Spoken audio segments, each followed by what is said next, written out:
Selamat malam Bapak Ibu yang dikasih Tuhan. Shalom, apa kabar malam hari ini? Senang boleh berjumpa dengan Bapak Ibu dan saudara-saudara sekalian, dan khususnya kita boleh berjumpa dalam acara kopi Kongko Pendalaman Iman secara online GK Gloria pada malam hari ini. Nah Bapak Ibu yang dikasih Tuhan, malam ini sesungguhnya adalah edisi khusus tentang apa? Yaitu khusus memperingati Hari Reformasi. Maka kami menyebut kopi malam ini adalah kopi edisi Revo 2020. Nah Bapak Ibu yang dikasih Tuhan, kami sesungguhnya ingin mengadakan acara kopi malam hari ini di bulan Oktober, tetapi karena di bulan Oktober ada banyak acara, maka kami menggeser di bulan November ini. Tetapi kami bersyukur kalau malam ini kami boleh mengadakan acara ini. Nah, kita bersyukur kepada Tuhan, dan biarlah kiranya melalui acara ini, kopi malam hari ini, Bapak Ibu dan saudara-saudara sekalian boleh mendapatkan berkat dari Tuhan. Amin. Silakan Pak Ot. Bapak Ibu Kongkowers yang terkasih, malam hari ini narasumber kita adalah Pendeta Yuso Adinarta PhD. Beliau adalah ketua dari STRI Jakarta yang juga mengajar mata kuliah teologi sistematika dan historika. Beliau juga mendapatkan gelar akademis PhD dari Calvin Theological Seminary di USA. Mari kita sambut Pendeta Yuso Adinarta bergabung bersama kita dalam acara Kopi edisi Revo 2020. Selamat malam semuanya. Senang sekali bergabung kembali dengan rekan-rekan di GK Gloria. Ya, terima kasih untuk kesediaan Pak Yuso untuk boleh menjadi narasumber kopi edisi Revo 2020 pada malam hari ini. Nah, Bapak Ibu yang dikasih Tuhan, sebelum kita memulai acara kita pada malam hari ini, mari kita mau bersatu di dalam doa, dan doa akan dipimpin oleh Pendeta Otnio Sebah. Saya persilakan Pak Ot. Mari kita masuk di dalam doa. Bapa yang bertata di dalam kerajaan surga, kami mengucap syukur karena malam hari ini kami boleh bersama-sama berada di channel kami masing-masing mengikuti acara Kopi edisi Revo 2020. Kami mau berdoa kiranya acara ini sungguh boleh berguna bagi para Kongkowers, menambah pemahaman, pengetahuan, sekaligus juga merefleksikan akan prinsip-prinsip reformasi yang nantinya akan dibicarakan oleh Pendeta Yuso. Dan biarlah acara ini boleh berjalan dengan baik dari awal, pertengahan hingga akhirnya, dan biarlah segala gangguan termasuk gangguan internet tidak terjadi dan semuanya boleh berjalan dengan baik. Dan biarlah kami boleh melihat kemuliaan Tuhan nyata di tengah-tengah acara ini. Di dalam nama Tuhan kami Yesus kami berdoa. Amin. Amin. Terima kasih Pak Ot untuk doanya. Sama. Bapak Ibu dan saudara-saudara sekalian, topik kita pada malam hari ini, kopi edisi Revo 2020 adalah Here I Stand, atau di sini aku berdiri. Nah Bapak Ibu, ini adalah sebuah kalimat pendek yang mewakili semangat Martin Luther untuk meletakkan Alkitab itu sebagai fondasi, otoritasi atau tuntunan bagi pengajaran maupun kehidupan praktis iman Kristen. Nah itulah sebabnya pada malam hari ini kopi ini akan dibagi menjadi 3 bagian. Bagian yang pertama itu berbicara tentang menghayati, bagaimana kita menghayati, memahami semangat reformasi gereja yang dilakukan oleh para reformator. Bagian yang kedua nanti kita akan membahas tentang bagaimana menghayati, memahami semangat sola scriptura dalam konteks hari ini. Dan bagian yang ketiga adalah tanya jawab. Nah Bapak Ibu, masing-masing bagian itu kami beri waktu 30 menit. Nah kemudian ketika nanti dipaparkan, dijelaskan dan sebagainya, saya mengharapkan Bapak Ibu boleh ambil bagian dalam mengajukan pertanyaan mungkin melalui kolom chat yang disediakan di YouTube maupun juga melalui WA, nomor WA yang disediakan. Nah Bapak Ibu yang dikasih Tuhan, mari kita akan memulai bagian yang pertama, yaitu bagian menghayati dan memahami semangat reformasi gereja yang dilakukan oleh para reformator. Nah, untuk kongko yang pertama, bagian yang pertama ini saya ingin mengajukan pertanyaan kepada Pak Yuso ini, karena Pak Yuso menjadi narasumber kita pada malam hari ini, yaitu yang pertama adalah begini Pak Yuso. Ketika kita menghayati, coba memahami begitu semangat para reformator dalam mereformasi gereja untuk konteks hari ini, kadangkala ada orang itu berpikir begini, apakah memang masih relevan? Mengapa orang kadang-kadang bisa bertanya seperti itu? Karena orang seringkali juga berpikir begini Pak Yusuf. Yang lalu biarlah berlalu. Kita ini hidup di zaman sekarang dan kita harus menatap masa depan. Sehingga boleh dikata mungkin memperingati, menghayati reformasi yang dilakukan oleh para reformator mungkin kehilangan semangatnya. Nah, bagaimana menurut Pak Yusuf tentang hal ini? Oke, sebuah pertanyaan yang menurut saya sangat baik ya.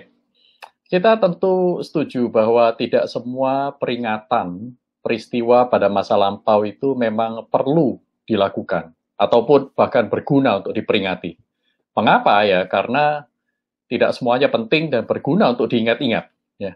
Tetapi ada peristiwa-peristiwa tertentu yang layak dan penting untuk diperingati, yaitu peristiwa-peristiwa yang memberi pelajaran-pelajaran berharga, yang membangkitkan emosi-emosi positif, ya, atau bahkan membuat kita lebih bijaksana dalam menata kehidupan saat ini dan masa depan. Ada banyak hal berguna yang kita bisa pelajari ketika kita melihat sejarah. Misalnya, kita saja masih memperingati hari ulang tahun, ya. Tidak fair kalau hanya hari reformasi. Kita juga memperingati Natal, itu juga sudah terjadi 2000 tahun yang lalu. Paskah, itu juga 2000 tahun yang lalu. Nah, jadi kita memang tidak bisa melakukan generalisasi bahwa semua yang terjadi di masa yang lalu itu bobotnya sama dan tidak perlu diperingati. Nah, ternyata kenyataannya ada yang perlu diperingati, ada yang tidak perlu diperingati. Misalnya hari pernikahan, ya. Ada di antara saudara yang mengatakan, tidak usah, tidak perlu. Ya. Nah, itu mungkin kondisi pernikahan kita sudah sampai pada kondisi yang kritis, mungkin. Ya. Nah, saudara, jadi tujuan memperingati itu yang perlu kita gariskan terlebih dahulu. Kalau kita ingin memperingati hari reformasi, bagaimana kita memperingatinya dengan penuh makna. Ya. Tujuannya apa? Nah, sama seperti pesta ulang tahun, tidak akan berguna jika itu hanya untuk makan-makan, kumpul-kumpul. Ya. Sebentar, uang habis juga setelah itu kita lupa. Ya. Kecuali kalau di dalam pesta ulang tahun tersebut, kita kembali mengingat akan anugerah kasih Tuhan. Kita desain ulang tahun itu bukan hura-hura, tetapi betul-betul dengan ucapan syukur kepada Tuhan. Mengingat apa yang terjadi dalam 1 tahun ini, napak tilas akan apa yang Tuhan kerjakan. Nah, itu tentu menjadi pesta ulang tahun yang berguna, saudaraku. Tidak seperti pesta-pesta yang diadakan oleh dunia. Nah, saudaraku, sehingga waktu kita memperingati, katakanlah reformasi, peringatan reformasi, tentu kita tidak memperingatinya setara dengan katakanlah kelahiran Kristus, kematian Kristus, kesengsaraan Kristus, dan lain-lainnya. Tetapi tetap perlu, menurut saya, perlu untuk dirayakan. Khususnya untuk apa? Untuk membawa kita melihat akan pekerjaan Tuhan.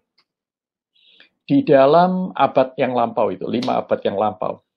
Nah, saudara, kita ingin mengingat penyertaan Tuhan yang nyata di dalam sejarah gereja. Ketika gereja di dalam kegelapan, di sana ternyata Tuhan tidak meninggalkan.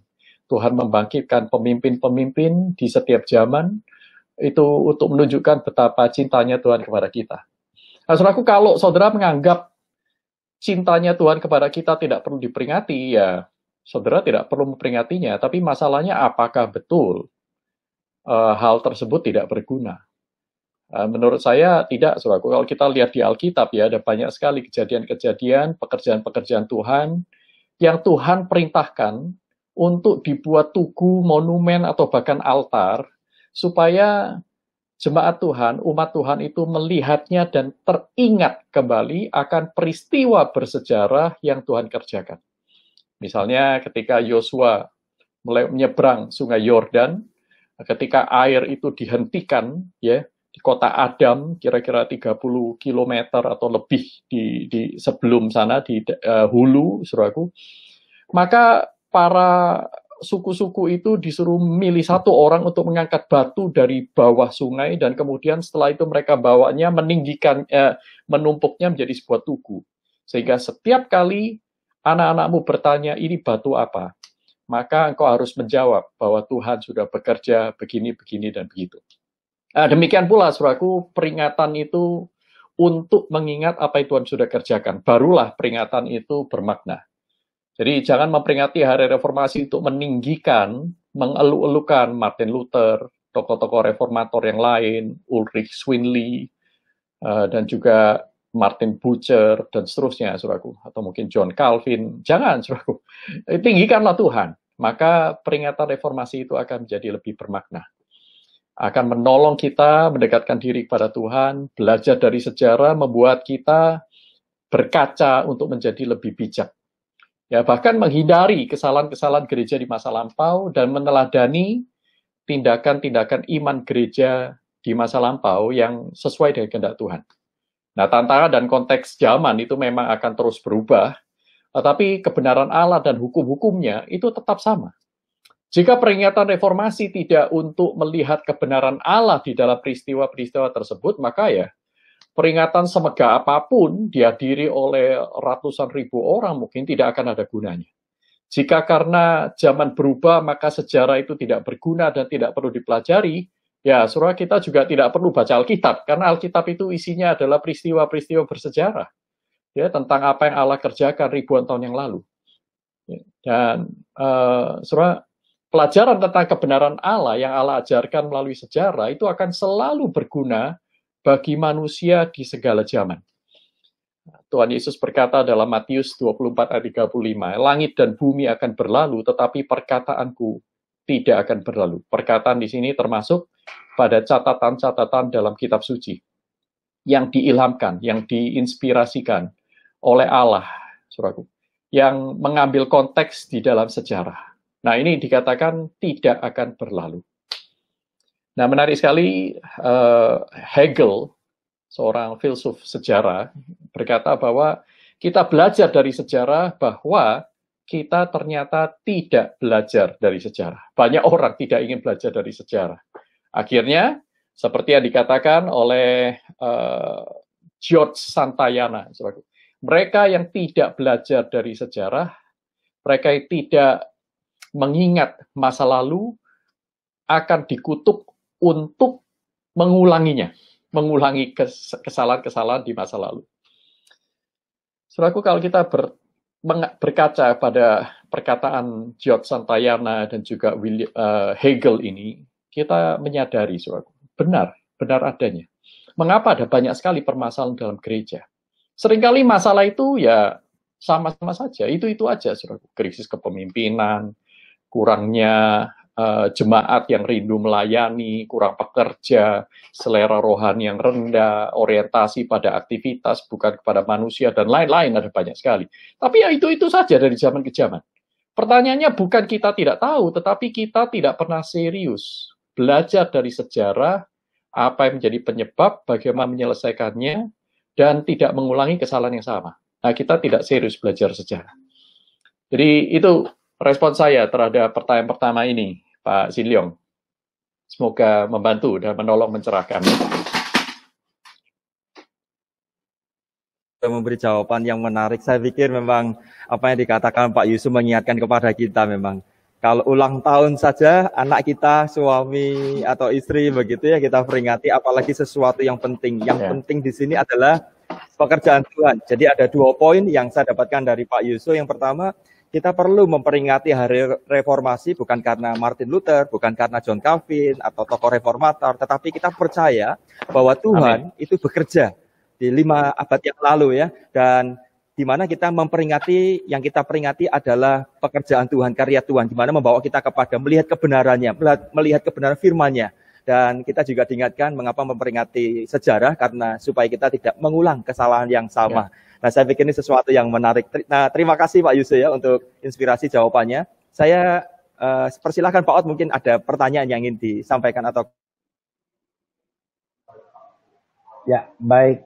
Saya akan menyampaikan pertanyaan bahwa sebuah gerakan pembaruan untuk menjadi lebih baik seperti gerakan reformasi yang terjadi dalam sejarah gereja tentu memiliki nilai-nilai positif dan negatif, kelebihan dan kekurangan. Menurut Pak Yusuf, kelebihan dan kekurangan apa yang dapat kita pelajari dari perjuangan reformasi, positif negatifnya, sehingga pada masa kini ketika kita mencoba menghayati semangat reformasi dengan mengaplikasikan warisan reformasi itu dengan tepat sesuai dengan konteks kita masa kini. Oke, jadi Indonesia, kalau Pak. saya tidak keliru menangkap pertanyaannya, yaitu pelajaran apa yang kita dapatkan dari peristiwa reformasi di abad 16 dan mungkin dilanjutkan dengan abad 17 ya, baik yang pelajaran positif maupun pelajaran negatif ya, Pak Otniel ya.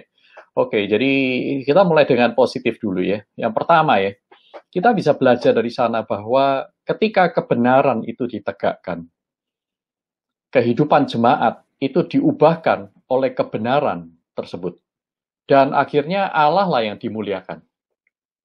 Nah, saudara, kita jarang sekali mendengar kisah-kisah bagaimana kehidupan jemaat yang diubahkan. Ya. Saya di masa reformasi itu banyak sekali. Bukan semata-mata Martin Luther memakukan 95 dalil dalam selembar kertas yang besar itu di pintu gereja Wittenberg ya. Tetapi ada kisah-kisah misalnya seperti orang-orang reform atau orang-orang Protestan di Prancis ya, yang dikenal dengan pengikut Peter Waldo, yang mereka disebut dengan the Waldensians ya. Mereka ini dikejar-kejar oleh orang Roma Katolik ya. Tetapi dimanapun mereka mengungsi, mereka menjadi berkat dimanapun mereka berada. Sehingga satu kali ketika mereka mengungsi, kerajaan Prancis itu berusaha untuk membantai persekusi mereka dan kemudian meminta otoritas setempat itu untuk menyerahkan dan mungkin malah menyiksa mereka. Lalu salah seorang serdadu, salah seorang katakanlah kesatria ya, mereka sebutnya seorang knight ya, seorang kesatria itu berkata, bagaimana mungkin saya bisa berbuat jahat kepada mereka? Mereka selalu berbuat baik dan bahkan mereka sudah membaur dengan keluarga kami, dengan masyarakat kami, dan mereka tidak pernah berbuat hal yang jelek. Justru kehadiran mereka itu menjadi berkat.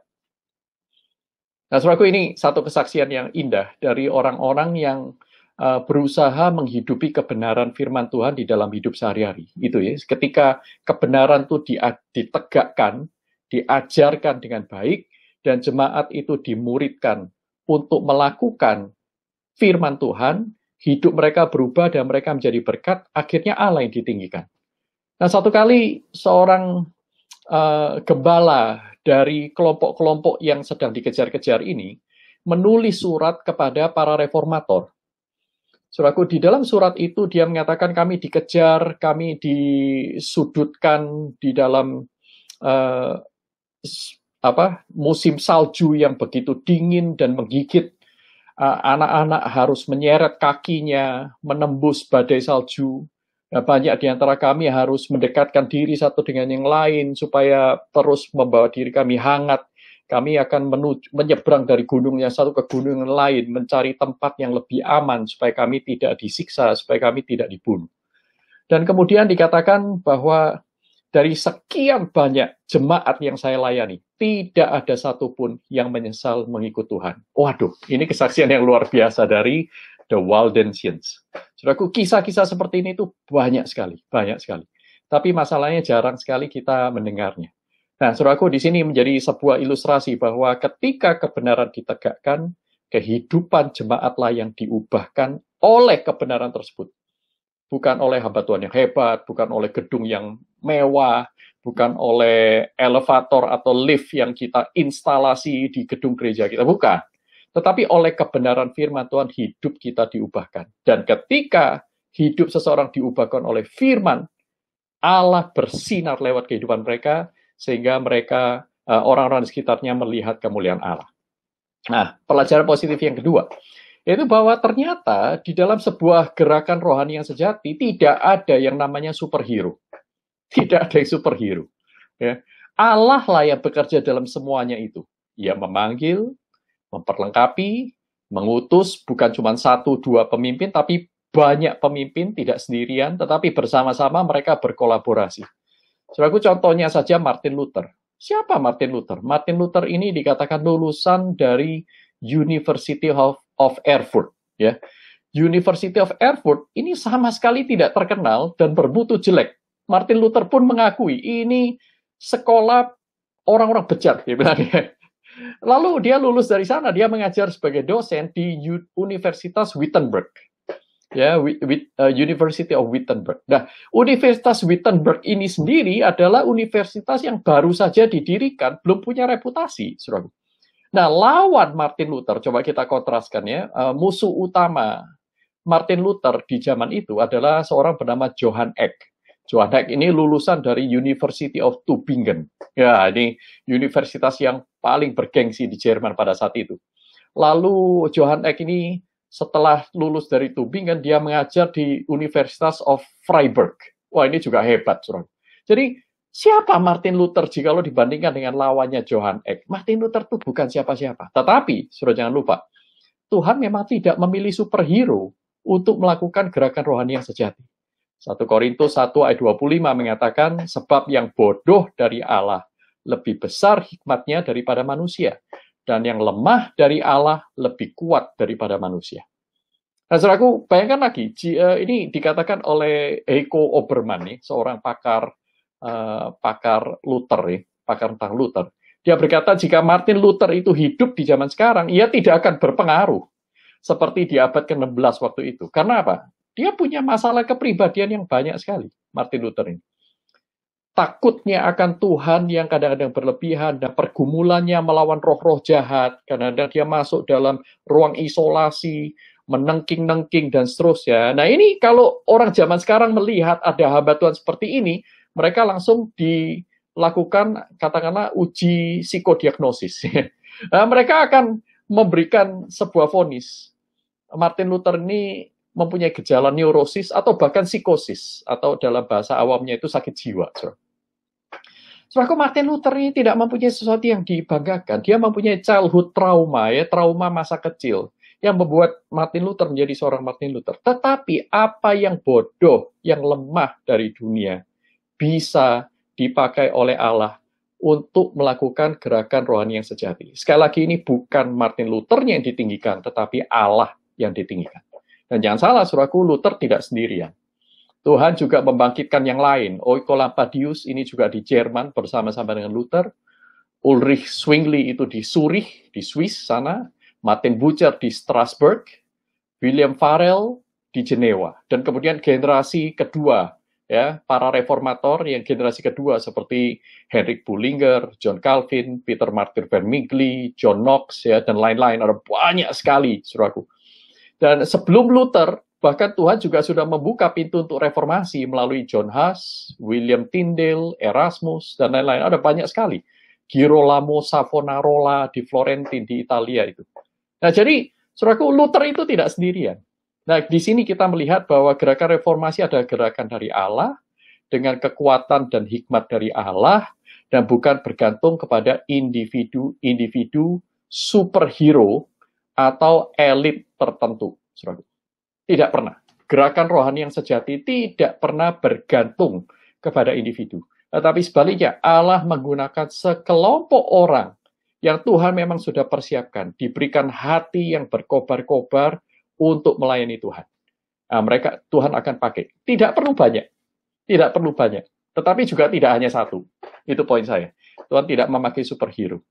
Jadi, kalau di gereja itu ada 3, 4, 5 orang bersedia dipakai untuk membawa gereja kepada Tuhan semakin dekat.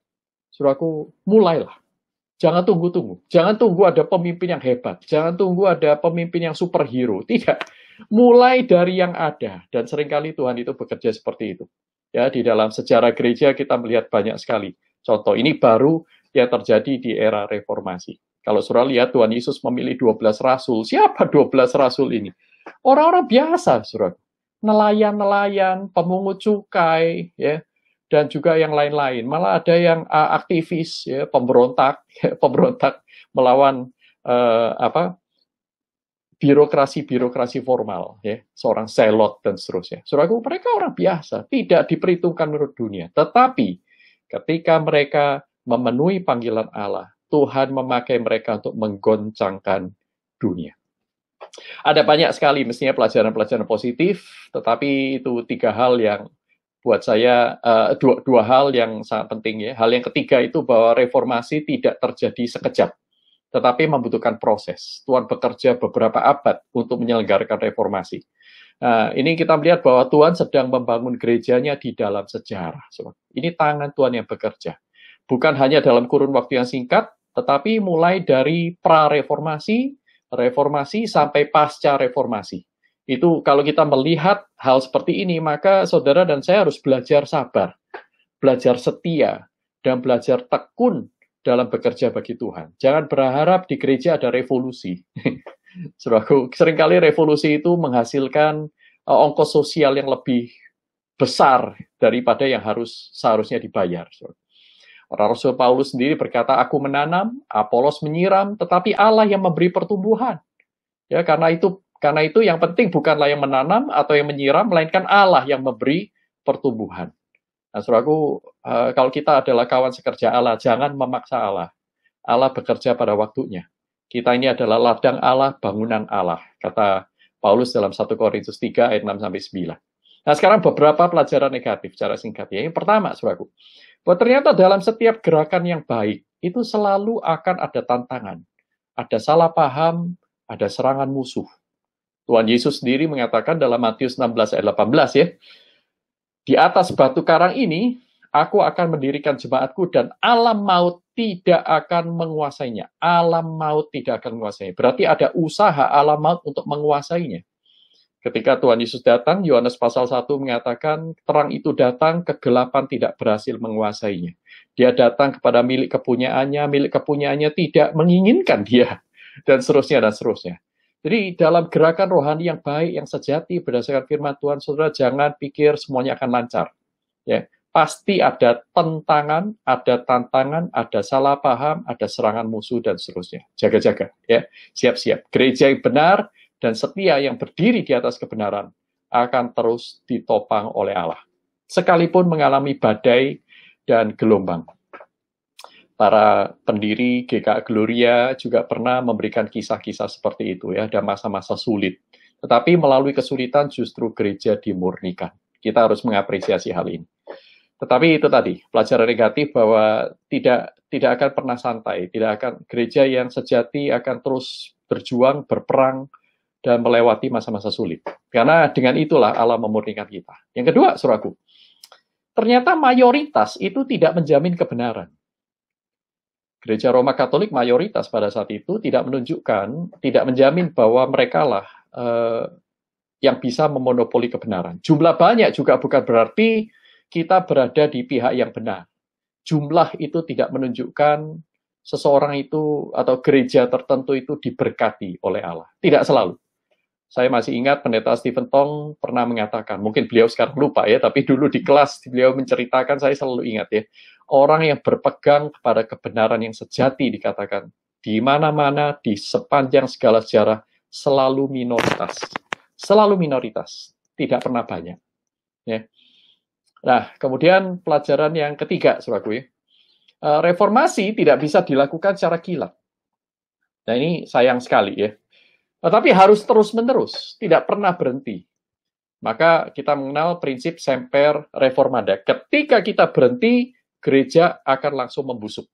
Ketika gereja berhenti berjuang, gereja akan mengikuti arus. Nah, saudaraku, tidak ada gereja yang sempurna di dunia ini. Yang ada adalah 3 jenis gereja ini. Gereja yang pertama, ya, itu adalah gereja yang mandek, tidak berubah. Seolah-olah mempertahankan ortodoksi, padahal itu ortodoksi yang palsu. Menganggap diri yang paling sempurna.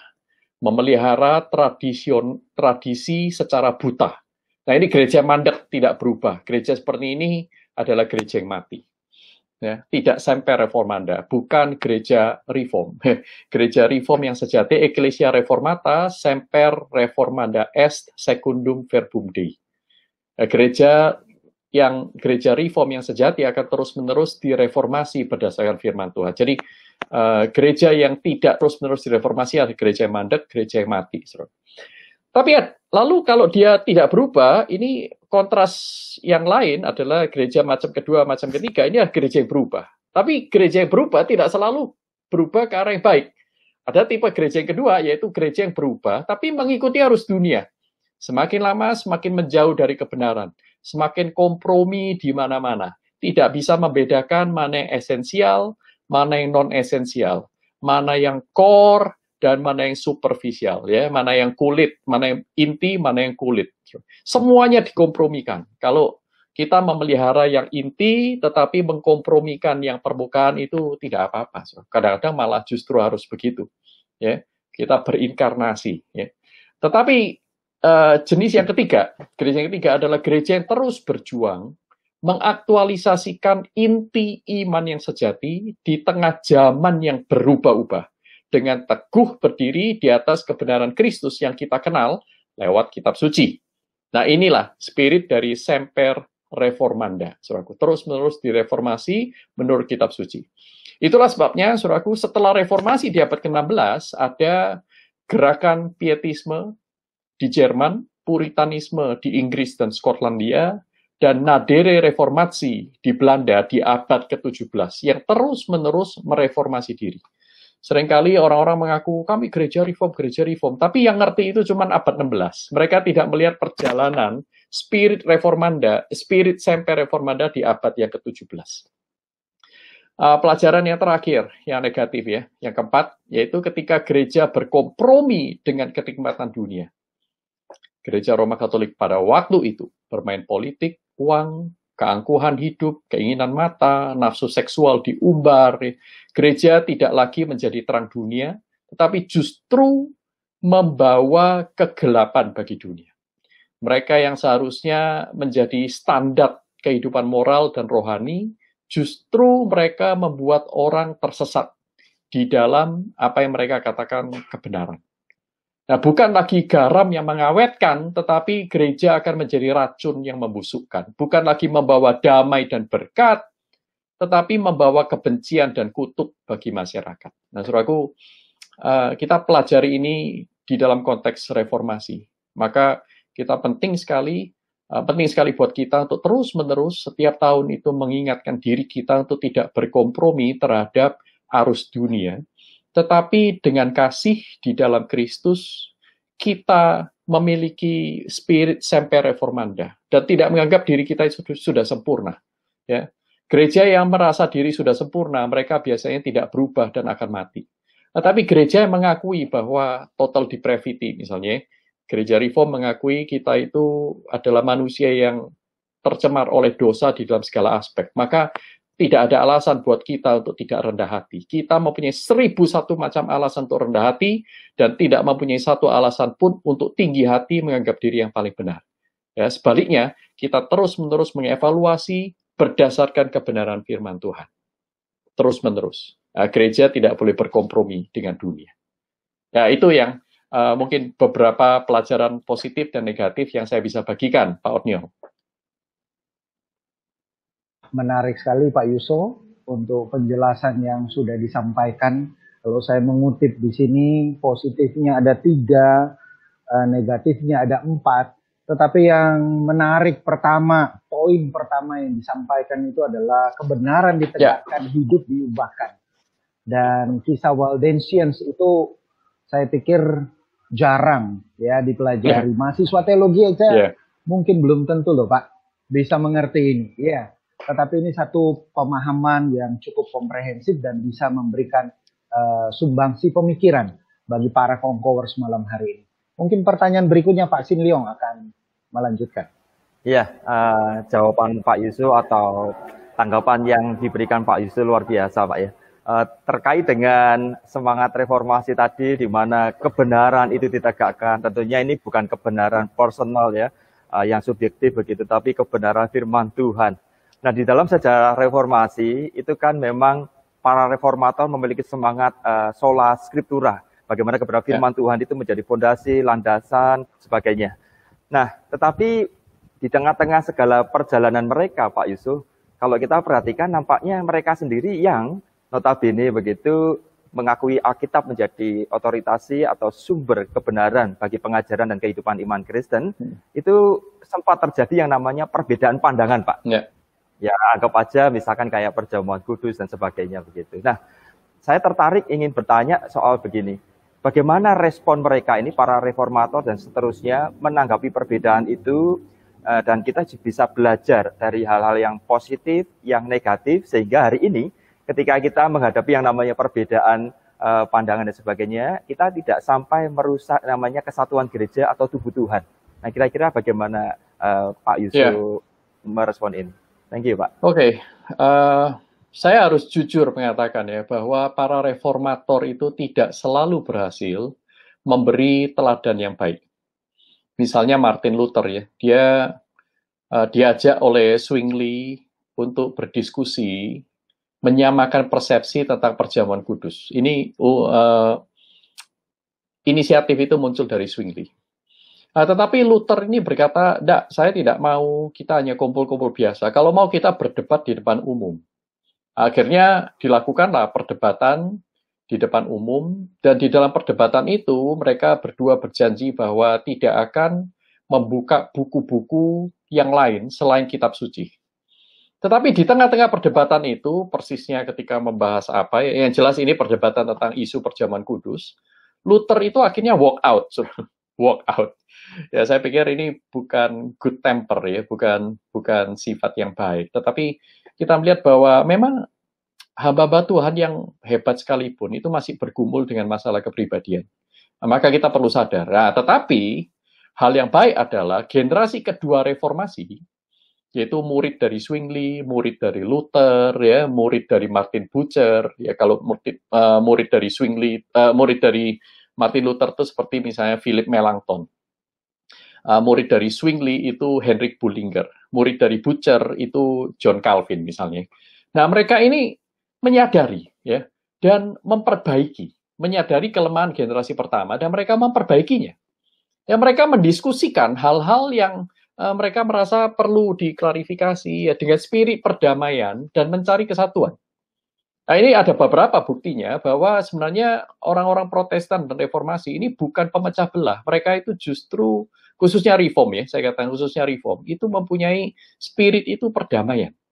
Misalnya lahirnya konsensus, kredo, katekismus, ini adalah ditujukan untuk mempersatukan, untuk menyatakan identitas, ya, untuk membina jemaat, panduan pastoral. Jadi ini adalah tools-tools yang sebenarnya menjadi bukti bahwa mereka memiliki spirit itu mempersatukan tubuh Kristus. Sekalipun menyadari ada perbedaan di sana-sini.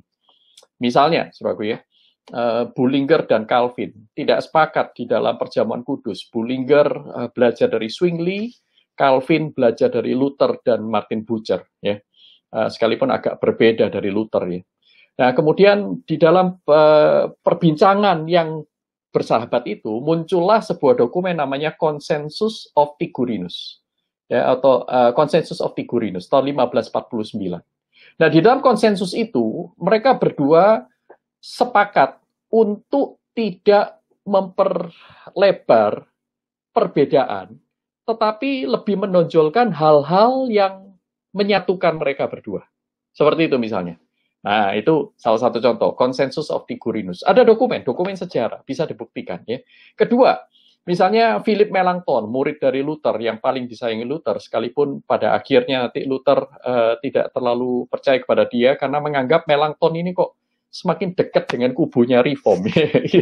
Tapi Melanchthon ini saudara, generasi kedua dari Lutheran, dia berkorespondensi dengan Calvin, berkorespondensi dengan banyak sekali tokoh generasi kedua yang lain, berdiskusi tentang doktrin-doktrin yang berbeda antara Lutheran dan Reform, dan surat-surat korespondensi itu didokumentasikan, bisa dilihat ya.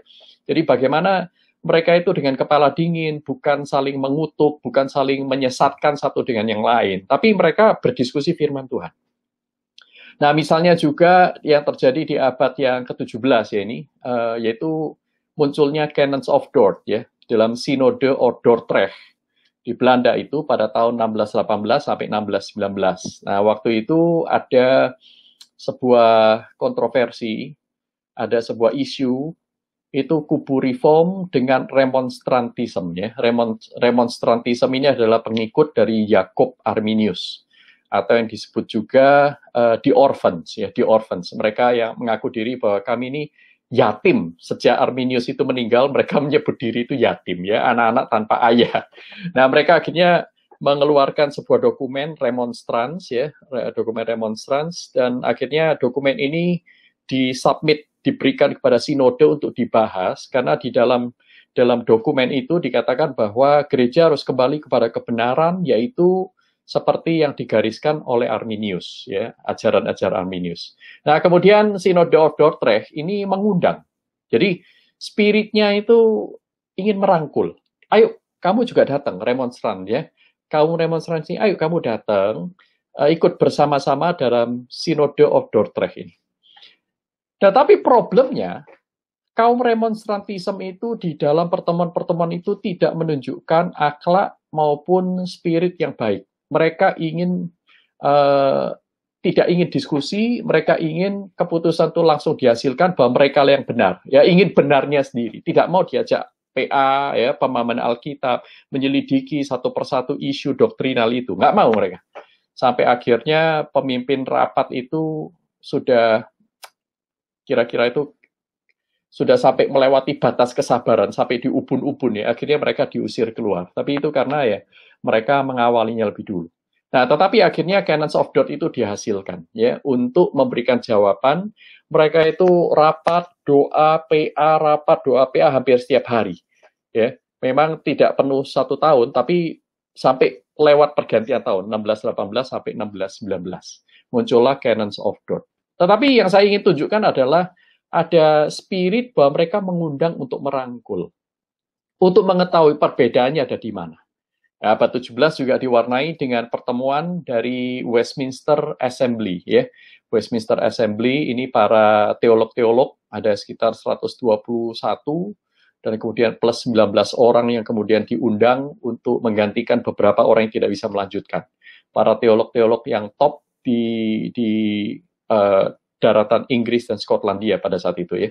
Mereka akhirnya menghasilkan Westminster Standards, Westminster Confession of Faith, Shorter dan Larger Catechism. Nah, ini mereka berkumpul, bertemu, ada banyak kubu di sana. Ada banyak kubu. Ada kubu supralapsarian, ada kubu infralapsarian, tetapi mereka mempunyai spirit itu mengakui perbedaan dan tidak memaksakan kehendak pribadi. Dan mereka mengakui bahwa, bahasa infralapsarian ini tampaknya lebih bisa dimengerti oleh jemaat daripada bahasa supralapsarian yang cenderung menimbulkan kontroversi. Ya sudah, kita pakai bahasa infralapsarian saja. Nah, jadi ada kebesaran hati. Ya, selama hal-hal tersebut itu tidak sampai menyentuh kepada hal-hal yang esensi.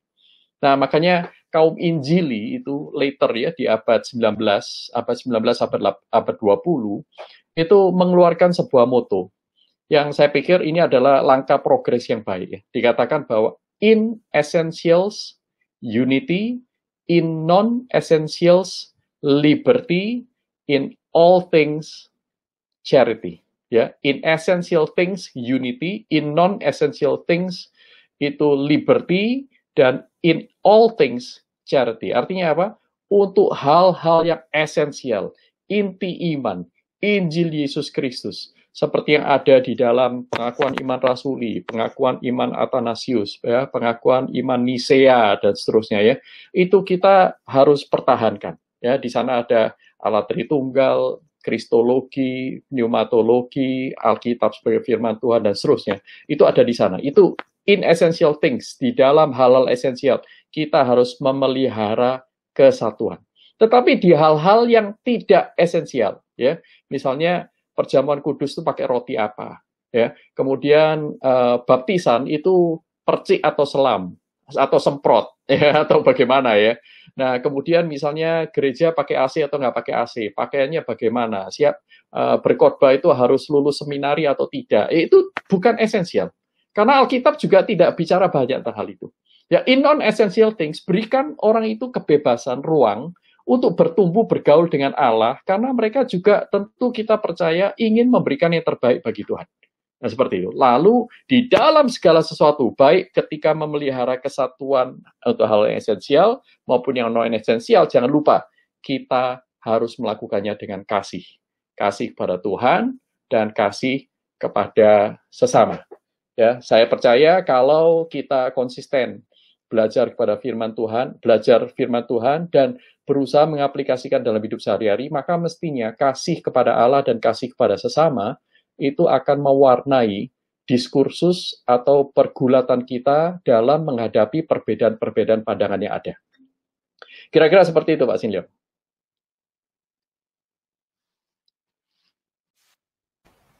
Ya, terima kasih Pak Yusuf untuk jawabannya. Dan saya pikir ini sesuatu yang menarik. Nah, saya sempat terpikir juga Pak Yusuf ya, memang di tengah segala perjuangan para reformator pasti memang ada keributan dan sebagainya. Tapi Pak Yusuf tadi sudah jelasin ternyata di dalam satu momen reformasi itu, di mana yang tadi Pak Yusuf juga sempat beritahu bahwa reformasi itu suatu proses yang panjang begitu ya. Selain para reformator, tetapi juga muncul generasi-generasi berikutnya yang bagaimana mereka boleh disimpulkan berbicara kebenaran ternyata di dalam spirit kedamaian merangkul begitu ya, supaya mereka yang berbeda bisa mengerti kebenaran dan kalau bisa diubahkan begitu. Dan ini sesuatu yang menarik, apalagi Pak Yusuf ditutup dengan satu bagian yang kutipan yang menarik tadi ya, bahwa yang esensi kita harus satu memang.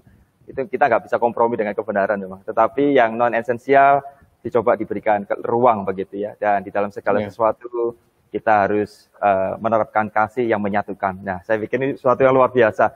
Dan mungkin gereja hari ini juga bisa mencoba meneladani spirit dari para generasi penerus reformator ya, yang mereka coba bisa berbicara, berdialog, bahkan dikatakan juga mungkin berbicara kebenaran di dalam kasih. Mereka coba diskusi bersama, mengumpulkan bersama untuk benar-benar kemudian menerapkan kebenaran dan bagaimana mengalami satu berkat yang indah dari kebenaran itu. Wah, luar biasa Pak Yusuf. Terima kasih. Kadang-kadang sedikit tambahan ya. Kadang-kadang kita ini heran ya. Kenapa kita itu bertindak kepada saudara seiman sekalipun berbeda denominasi itu, kalau saya lihat itu lebih jahat daripada ketika kita itu berhadapan dengan orang yang menyembah Allah yang berbeda. Itu aneh sekali ya. Apakah itu berdasarkan Alkitab? Saya yakin tidak. Saya yakin tidak ya. Ya, jadi itu sedikit kepikir gitu ya hal seperti itu dalam hidup sehari-hari ya. Aneh sekali kalau kita itu melihat saudara seiman. Paulus pun berkata pertama-tama saudara seiman ya, meskipun imannya itu tidak mungkin persis sama. Nah, saudara, kita kan tidak ada yang iman fotokopi semuanya sama kan. Setiap orang itu bergumul mempunyai teologi yang tidak 100% identical ya. Jadi maka kita perlu itu tadi ya, in essential things unity, in non-essential things itu liberty, in everything charity ya, dengan kasih. Ya itu aja sih sedikit catatan tambahan Pak Sinlyong. Ya, thank you Pak Yusuf, ini luar biasa ya. Mungkin dari Pak Ot ada yang ingin ditanyakan lagi? Saya akan bertanya lagi. Ada banyak pembaruan yang dilakukan oleh para reformator, baik sebelum Martin Luther maupun setelah Martin Luther. Nah, jika disimpulkan dengan satu kalimat, hal mendasar apa yang sebenarnya diperjuangkan oleh para reformator? Mungkin Pak Yusuf bisa memberikan pendapatnya, Pak. Ini merangkum 2 abad dalam satu kalimat ini memang tidak gampang. Iya, Pak. Ya, saya tidak ingin membuat kalimat sendiri ya. Saya pikir dalam satu kalimat bagaimana? Kembali kepada Alkitab, sola scriptura. Kembali kepada Kristus sebagai juru selamat satu-satunya, solus Christus. Kembali kepada iman yang sejati, sola fide. Kembali kepada kemuliaan Allah sebagai satu-satunya motif dan tujuan hidup umat Tuhan, soli Deo gloria. Dan bisa ditambahkan pula ya, kembali kepada pengalaman iman yang sejati, bukan yang buatan manusia, imajinasi, yaitu sola experience ya, karena kebenaran itu adalah untuk dialami, saudaraku ya. Seperti yang dilakukan oleh kaum reform khususnya itu di puritanisme dan nadere reformasi. Mereka berusaha mengintegrasikan iman di atas firman Tuhan itu di dalam hidup sehari-hari. Dan juga kembali kepada Roh Kudus, ya, pengajaran kepada Roh Kudus yang benar, solus spiritus sancti. Ya, seperti kata firman Tuhan, Matius 6 ayat 33, carilah dahulu kerajaan Allah dan kebenarannya, maka semuanya itu akan ditambahkan kepada kamu. Nah, itu yang paling penting, kalau mau disimpulkan. Dan para reformator berjuang melakukan itu. Carilah dahulu kerajaan Allah dan kebenarannya, hidupilah, maka semuanya itu akan ditambahkan kepadamu. Sekalipun harus melewati lembah kekelaman dan bayang-bayang maut, Tuhan akan menjadi gembala kita. Nanya Pak Yusuf ya, dari sekian banyak yang diperjuangkan, ternyata hal-hal tersebut sudah kita tahu. Persoalannya adalah bagaimana kita menghidupi itu. Ya, ya. Nah, gereja hari ini kan bergumul dengan itu ya. Bisa Benar. tahu soal prinsip-prinsip reformasi, tetapi bagaimana menghidupi itu sesuatu yang tidak gampang. Apalagi di generasi zaman ini adalah generasi yang kata orang ya sudah sangat maju ya, dengan sangat pemikiran yang sangat modern begitu, sehingga banyak prinsip-prinsip sudah ditinggalkan. Ya baik, kita akan masuk pada sesi kedua. Pak Simyong akan memandu kita pada sesi yang kedua. Iya, Bapak Ibu dan saudara-saudara sekalian, berbicara tentang menghayati dan memahami nilai-nilai reformasi tampaknya butuh waktu panjang, Bapak Ibu. Saya yakin pasti kita belum terpuaskan ini. Ada banyak pertanyaan yang Bapak Ibu juga ingin sampaikan mungkin ya. Nah, saya mengundang Bapak Ibu untuk boleh bergabung, mengirim pertanyaan Bapak Ibu melalui kolom chat YouTube GKA Gloria yang disediakan maupun nomor WA ya. Kirim pertanyaan Bapak Ibu dan semoga melalui acara kopi ini Bapak Ibu juga semakin memahami, menghayati nilai-nilai reformasi dengan benar, dengan tepat dan bisa dihidupi dalam konteks kekinian. Nah, Bapak Ibu, sesi yang pertama atau bagian yang pertama sampai di sini. Kalau ini dilanjuti memang rasanya tidak habis ya, akan panjang karena memang Pak Yusuf sempat bilang tadi kalau ini di perkuliahan, wah butuh waktu panjang ya. Tetapi kita bersyukur setidaknya kita boleh memahami nilai-nilai esensi, nilai-nilai penting yang kita boleh dapatkan untuk kita boleh aplikasikan dalam kehidupan kita hari ini. Nah, kita akan masuk pada bagian yang kedua. Seperti tadi yang sudah dikatakan bahwa kalau diminta satu kalimat, apa yang kira-kira disimpulkan begitu dari pemahaman tentang nilai-nilai reformasi. Tadi Pak Yusuf sempat singgung ada 5 sola, lalu ditambah lagi tentang pemahaman tentang Roh Kudus yang benar dan sebagainya ya. Nah, Bapak Ibu, hari ini topik kita berbicara tentang Alkitab, karena Alkitab yang menjadi sumber kebenaran. Nah, bicara soal Alkitab, di bagian yang kedua ini kita akan membahas tentang bagaimana sih kita menghayati yang namanya sola scriptura itu di dalam konteks kekinian. Kita tahu, kita hafal, kita bisa mengucapkan kata sola scriptura itu, tetapi bagaimana sesungguhnya kita menghayatinya. Nah, saya ingin berdialog kongko lagi dengan Pak Yusuf. Saya ingin mengajukan satu pertanyaan, Pak. Pertanyaannya adalah begini, Pak.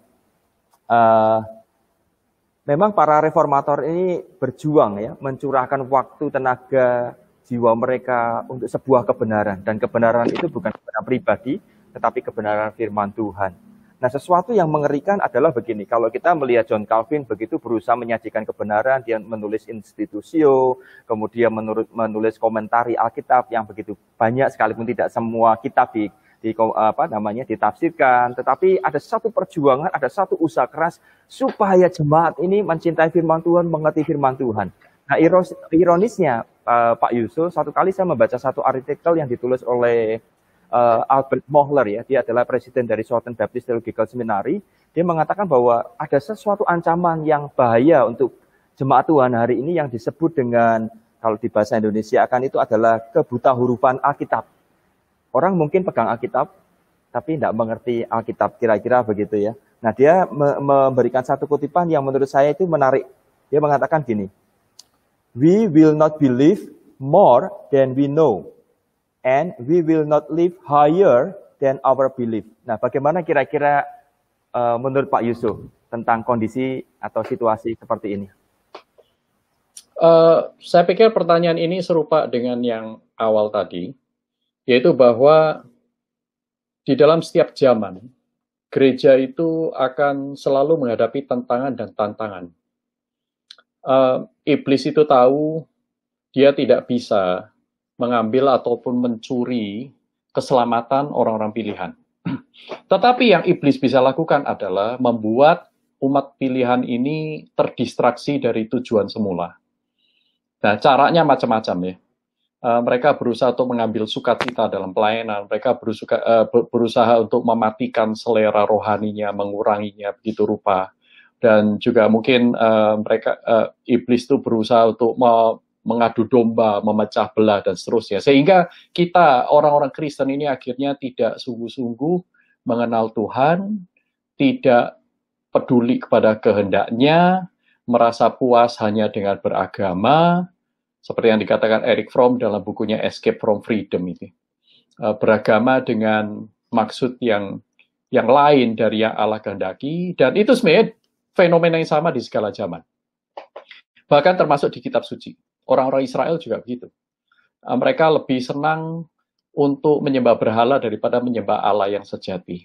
Maka Calvin itu mengatakan bahwa di dalam diri manusia itu adalah ada pabrik berhala, ya, factory of idols, ada pabrik berhala. Manusia itu selalu kreatif membuat berhala-berhala. Yang Voltaire itu seorang filsuf Prancis mengatakan bahwa pada mulanya Allah menciptakan manusia menurut rupa dan gambar Allah. Ketika manusia jatuh dalam dosa, manusia menciptakan Allah dalam rupa dan gambar mereka. Kira-kira seperti itu. Ya, jadi tidak mengherankan bahwa yang terjadi di dalam setiap zaman adalah lebih banyak orang Kristen yang tidak peduli kepada kitab suci daripada mereka yang ingin mengenal Tuhan lewat kitab suci. Mereka yang baca kitab suci pun motivasinya juga berbeda-beda. Ada yang memperlakukan kitab suci sebagai buku mantra, ada yang menjadikan kitab suci sebagai buku primbon, ada yang menjadikan kitab suci sebagai buku hukum, tetapi mereka lupa bahwa kitab suci diberikan untuk menuntun kita kepada Allah yang mengasihi, Allah yang menyelamatkan. Ya, seperti yang kita baca perkataan Paulus kepada Timotius, supaya kamu mengingat apa yang kamu pelajari dari nenekmu dan ibumu, ya, bahwa kitab suci itu telah menuntunmu pada keselamatan. Dan kemudian Injil Yohanes, ya, Yohanes di pasal akhir itu dia mengatakan, semuanya ini kutuliskan kepadamu supaya kamu percaya kepada Dia sebagai juru selamat. Seperti itu, ya. Jadi kitab suci ini adalah sebuah wahyu Allah, sebuah penyataan penyingkapan Allah yang spesial, yang tidak diberikan dalam wujud yang lain. Karena apa? Di dalam kitab suci lah, saudara dan saya mengenal Allah itu secara pribadi, sebagaimana Allah ingin dirinya dikenal sebagai pribadi. Ya. Jadi, saudara ingin mengatasi, ingin memiliki gereja yang bertumbuh, maka mari kita berfokus pada manusianya. Fokus pada manusia ini diimplementasikan dengan cara bagaimana? Memperkenalkan mereka kepada Allah. Memperkenalkan mereka kepada Allah bagaimana caranya? Cukup dikhotbahi, cukup disuruh ikut aktivitas-aktivitas yang banyak, akhirnya kita menjadi gereja yang activity oriented, tanpa mempedulikan bagaimana orang-orang Kristen ini bergumul dengan kebenaran. Kita bahkan tidak peduli, kita tidak membantu. Ya, misalnya seorang Kristen mendengar khotbah gitu, lalu setelah dengar khotbah itu dia ngapain? Kita tidak pusing, herannya. Banyak gereja itu tidak memikirkan hal itu. Mereka, yang penting kami sudah perform, yang penting kami sudah menyelenggarakan pelayanan. Sekarang mereka bertumbuh nggak bertumbuh itu tanggung jawab masing-masing. Saya pikir ini tanggung jawab besar sekali di gereja. Gereja tidak boleh, saya pikir, meninggalkan atau melupakan tanggung jawab ini. Karena apa? Tuhan berkata apa? Muridkanlah segala bangsa. Baptislah mereka dalam nama Bapa, Anak, dan Roh Kudus. Dan ajarlah mereka untuk melakukan. Bukan ajarlah mereka menjadi pengunjung gereja yang rajin. Bukan ajarlah mereka untuk ikut persekutuan doa yang rutin. Bukan ajarlah mereka untuk rajin, aktif, mengikuti panitia ini, panitia itu, acara ini, acara itu, Bible Camp jangan pernah lolos, dan jadi orang yang rajin memberikan persembahan per 10. No. Alkitab mengatakan, ajarlah mereka untuk melakukan segala sesuatu yang kuperintahkan kepadamu. Nah, tentu mengajar ini bukan hanya masalah informatif, tetapi mengajar secara transformatif, karena itu yang Tuhan Yesus katakan kepada mereka. Seperti yang telah aku ajarkan kepadamu. Tuhan Yesus bukan cuma mengajar dengan informasi. Kepada para muridnya Tuhan Yesus gini loh, ya, caranya untuk menghadapi seorang perempuan berzina yang ketangkep basah. Begini loh, caranya engkau memperlakukan anak-anak kecil, sambut mereka. Ya, begini loh, cara engkau melakukan orang-orang yang dibuang oleh masyarakat. Begini, cara engkau menyelesaikan masalah keluarga. Begini cara Tuhan itu memberikan contoh dengan kasih, dengan kesabaran, tetapi juga dengan ketegasan, dengan teguran. Nah, Tuhan memberikan contoh sehingga Kristus berinkarnasi itu supaya saudara dan saya memiliki Dia juga selain sebagai juru selamat, tetapi Allah tidak ingin kita hidup tanpa standar dan teladan yang jelas dan nyata. Itulah sebabnya dalam 1 Yohanes itu dikatakan bahwa Dia telah menjadi daging, jadi manusia, sehingga kami bisa melihat, kami bisa menyentuh, kami bisa membau, kami tinggal bersama dengan Dia. Nah, ini tujuannya. Ya, supaya kita itu diajar bukan cuma secara informatif, tetapi secara transformatif. Lihatlah, nelayan Galilea itu sampai mati syahid, mati martir di Roma. Matius pemungut cukai, ya, Thomas itu sampai ditombak di India, dan seterusnya. Saudaraku, ini ada transformasi yang luar biasa. Tadinya hanya hidup biasa-biasa, hidup di bawah matahari di dalam kesia-siaan, kata pengkhotbah. Tapi sekarang mereka hidup di atas matahari. Mereka melihat Allah, mengingat penciptanya dan hidup baginya. Ada transformasi. Mengapa? Karena Tuhan Yesus mengajarkan kepada mereka bukan hanya dengan apa yang Dia katakan, tetapi juga dengan hidupnya. Dan Tuhan Yesus berkata, seperti Bapa mengutus aku mengutus kamu, supaya kamu juga melakukan pekerjaan-pekerjaan yang aku lakukan. Nah, ini hutang gereja kepada jemaat. Hutang gereja kepada dunia, yaitu menghasilkan murid-murid yang menampilkan kehidupan Kristiani yang sejati. Ini yang digumuli, saudaraku. Tidak gampang memang.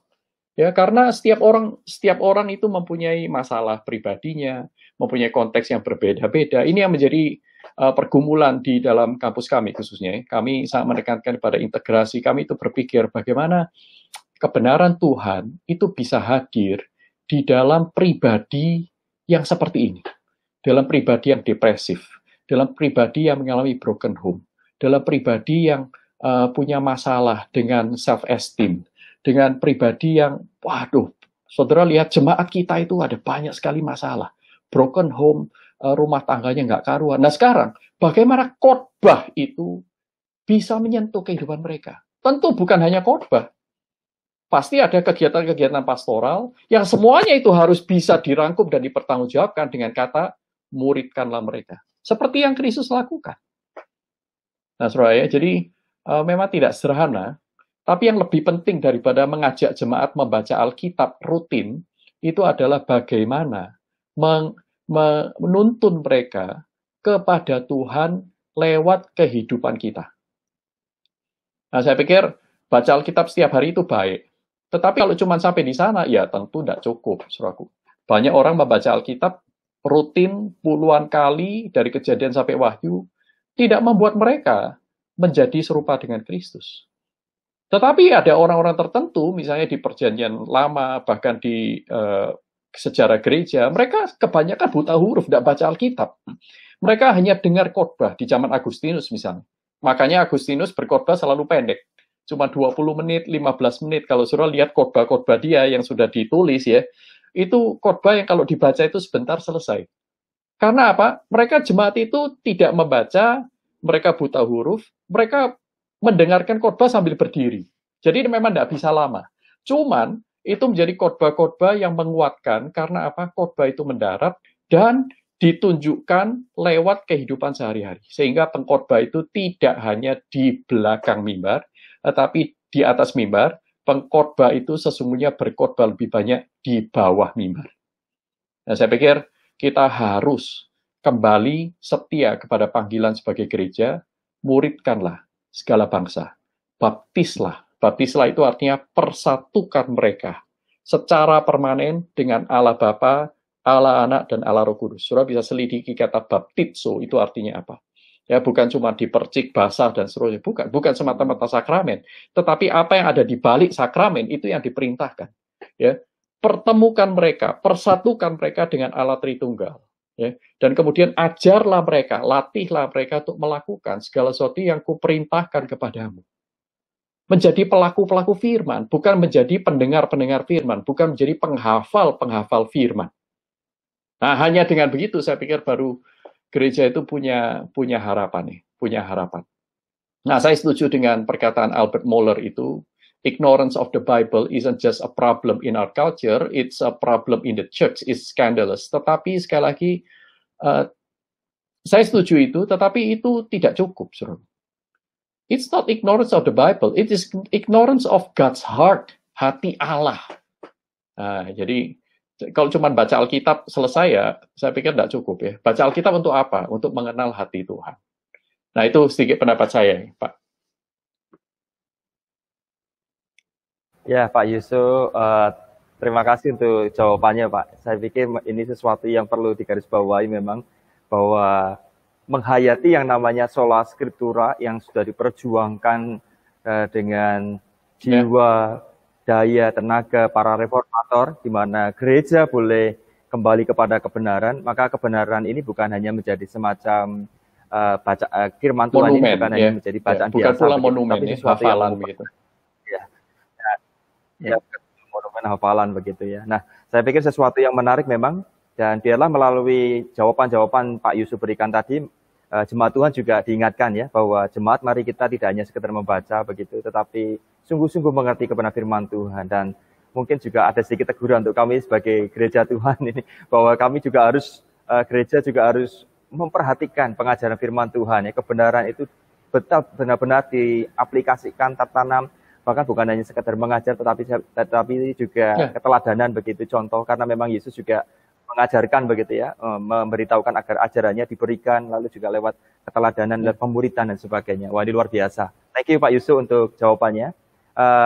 Sebelum lanjut, bolehkah kita menjawab untuk pertanyaan yang sudah masuk ini?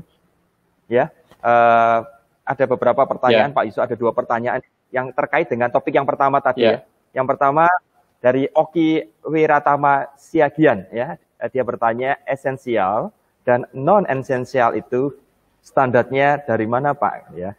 Apakah berarti di dalam Alkitab ada yang esensial dan non esensial kira-kira? Oke. Jadi kita bisa membaca banyak buku yang membahas tentang ini tentunya ya, tetapi kita memang tidak cukup banyak waktu. Saya jelaskan secara singkat saja. Secara historis misalnya, secara historis kita mengenal namanya pengakuan iman, credo, ya, pengakuan iman, credo Katolik dan bahkan Katolik dan Protestan itu memegang 4 credo utama, sekalipun Katolik menambahkan sampai 7 ya, 7 atau 8 atau lebih ya. Tapi ada yang namanya pengakuan iman rasuli, pengakuan iman Nisea, pengakuan iman Athanasius, dan ada yang nambahin juga dengan Konstantinopel dan lain-lain. Tapi kalau kita melihat credo ini, sebenarnya intinya apa? Apa yang esensial? Yaitu pokok-pokok iman yang membedakan kita dengan agama lain. Apa itu? Siapa Allah? Jalan keselamatan. Bagaimana mengenal Allah? Nah, ini 3 hal yang kalau saya boleh simpulkan ya. Siapa Allah itu berkaitan dengan, saya bilang ada 5 pokok doktrin yang saudara bisa lihat hampir di semua credo ya. Pertama itu tentang Allah Tritunggal. Yang kedua itu tentang Kristus sebagai Allah dan manusia, 100% manusia, 100% Allah ya. Dan Roh Kudus yang bukan hanya tenaga, tetapi dia juga adalah pribadi, dia juga Allah Tritunggal. Dia adalah salah satu pribadi dalam Allah Tritunggal. Dan kemudian yang keempat itu adalah satu-satunya jalan keselamatan, yaitu lewat Kristus, bukan Kristus plus. Dan yang kelima adalah bagaimana kita mengenal Allah yang digariskan dalam 4 ini, yaitu firman Tuhan, Alkitab sebagai firman Tuhan. Nah, jadi 5 ini dipandang di dalam sejarah dan diperlakukan berbeda dibanding dengan doktrin-doktrin yang lain di dalam kitab suci. Ya. Nah, kemudian hal-hal yang non esensial tapi juga penting itu ada banyak juga ya, mengenai etika, moral, ya, doktrin misalnya tentang sakramen, tentang predestinasi dan seterusnya. Itu justru non esensial. Nah, kita melihat lingkaran yang kedua itu adalah hal-hal yang non esensial, tetapi ini tetap dipegang sebagai kebenaran. Namun ada perbedaan, misalnya dari kalangan Katolik ya, melihatnya sakramen itu berbeda. Mereka percaya 7 sakramen. Protestan percaya kepada 2 sakramen misalnya. Ya, tetapi itu tidak bisa menjadi alasan kita tidak bersatu karena kita tetap mempunyai core yang sama. Seperti itu. Bahkan gereja-gereja reformasi, misalnya Martin Luther tidak bilang semua orang Katolik itu anak setan. Tidak. Martin Luther mengkritik paus-paus yang membengkokkan kebenaran, tetapi bukan gereja secara keseluruhan. Misalnya seperti itu. Jadi, para reformator pun tahu batas-batasnya, mana yang penting, mana yang mempersatukan mereka, dan mana yang membedakan. Sama seperti kita ini anggota tubuh yang berbeda ya, mata mempunyai struktur yang berbeda dengan jari kita, telinga berbeda dengan hidung, ada perbedaan, tetapi ada kesatuan. Kita mempunyai satu spirit ya. Alkitab juga mengatakan satu spirit, satu roh, satu Tuhan, dan seterusnya dan seterusnya. Nah, saya pikir itu jawaban secara historis. Jawaban dalam kitab suci tentu ada banyak ya. Tadi beberapa saya sudah sampaikan, misalnya dalam 2 Timotius itu, Paulus berkata kepada Timotius, ingat kepada ajaran-ajaran Alkitab yang membawa kamu kepada Injil. Ya, Injil itu hal yang esensial, tidak bisa dikompromikan. Dan kemudian di dalam Yohanes pasal 20, ya, itu berkaitan dengan keselamatan, Kristus sebagai keselamatan. Semua ini dituliskan kepada kamu. Tentu ada banyak hal lain lagi yang tidak bisa dituliskan, karena butuh seluruh dunia. Ya, kalau Newton itu berkata, jikalau langit itu dijadikan kertas dan setiap batang kayu itu menjadi pena, itu tidak cukup untuk melukiskan kasih Allah ya. Tetapi ada hal-hal yang kita bisa garis bawahi. Ya, ada hal-hal yang kita garis bawahi dengan menggunakan pena-pena itu. Yaitu apa? Yaitu Kristus sebagai juru selamat. Dia adalah hidup kekal itu, yang menolong kita untuk mengenal Allah. Saudara bisa lihat dalam Yohanes pasal 17 ayat 3, 1 Yohanes 5 ayat 11 dan 12. Nah, ini tentu berbeda dari yang lain ya. Misalnya masalah sunat atau tidak sunat ya, dan masalah memakan makanan penyembahan berhala. Paulus sendiri berkata, segala sesuatu berguna, tetapi segala sesuatu diperbolehkan, tapi tidak semuanya berguna. Jadi kalau ada orang lain mempunyai hati nurani yang berbeda, engkau harus menghargai mereka dan tidak menjadi batu sandungan bagi mereka. Ya, jadi Paulus melihat bahwa ada perbedaan, tetapi itu bukan menjadikan orang lain yang berbeda itu bukan lagi saudaraku. Termasuk perselisihan Paulus dengan Petrus. Ya, dan kemudian Paulus tahu posisi dia dengan Apolos seperti apa dalam seluruh kitab suci. Ya, kita lihat itu lain-lain. Misalnya tentang pernikahan, orang yang menikah sama tidak menikah, apakah harus sama? Apakah harus didoktrinkan? Nah, itu kan hal perbedaan yang kita harus memberikan liberty supaya orang itu bisa bertumbuh mengenal kehendak Tuhan di dalam keunikan pribadinya. Nah, kita mesti lihatnya seperti itu. Nah, itu beberapa contoh dalam kitab suci.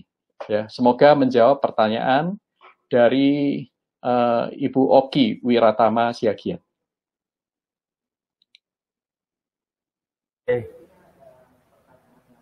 Yang masuk dari Bapak Albert Lai. Pertanyaannya demikian, siapakah yang mengawasi gereja-gereja saat ini agar tidak terjadi kemandekan dalam pertumbuhan gereja? Mungkin Pak Yusuf bisa memberikan. Yang pertama pasti Tuhan, karena Tuhan adalah kepala gereja. Nah, Tuhan mengawasi gereja ini dengan menggunakan sarana, yaitu anggota-anggota tubuh Kristus yang lain yang saling mengingatkan, saling menegur.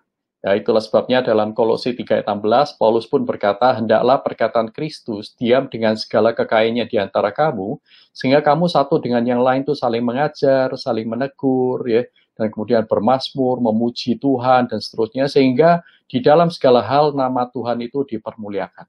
Jadi, siapa yang menjaga? Satu Tuhan menggunakan anggota-anggota tubuh Kristus yang lain, gereja-gereja berbagai denominasi, ini semestinya memiliki spirit kebersamaan. Ut omnes unum sin. Ya, kita satu dalam tubuh Kristus, mengasihi, memberikan teguran, juga teguran yang konstruktif, tidak mempermalukan, tidak menjatuhkan di depan umum, tetapi menggunakan prinsip-prinsip firman Tuhan kita melakukan teguran, supaya ada perubahan positif terjadi dalam diri orang yang ditegur. Tapi ingat, Alkitab juga mengatakan, sebelum kamu menegur, minggirkan dulu balok dari matamu, supaya engkau bisa mengambil selumbar dari mata saudaramu. Nah, jadi kita harus memang setia kepada firman Tuhan, tetapi saudara harus ingat bahwa tidak seorang pun mempunyai teologi yang sempurna. Tidak seorang pun mempunyai teologi yang sempurna. Jadi kita harus menyadari bahwa kita perlu juga untuk mengkoreksi, dan ketika kita peduli kepada orang lain, jangan dengan spirit benci, tapi dengan spirit ini membangun. Mari kita berikan masukan-masukan yang baik, cari momen yang tepat, cari konteks yang pas, supaya komunikasi itu berjalan dengan baik. Dan justru kesatuan tubuh Kristus itu dipertahankan, dan seluruh dunia akan tahu bahwa Allah mengasihi mereka, yaitu jikalau saudara dan saya bersatu. Itu aja, Pak.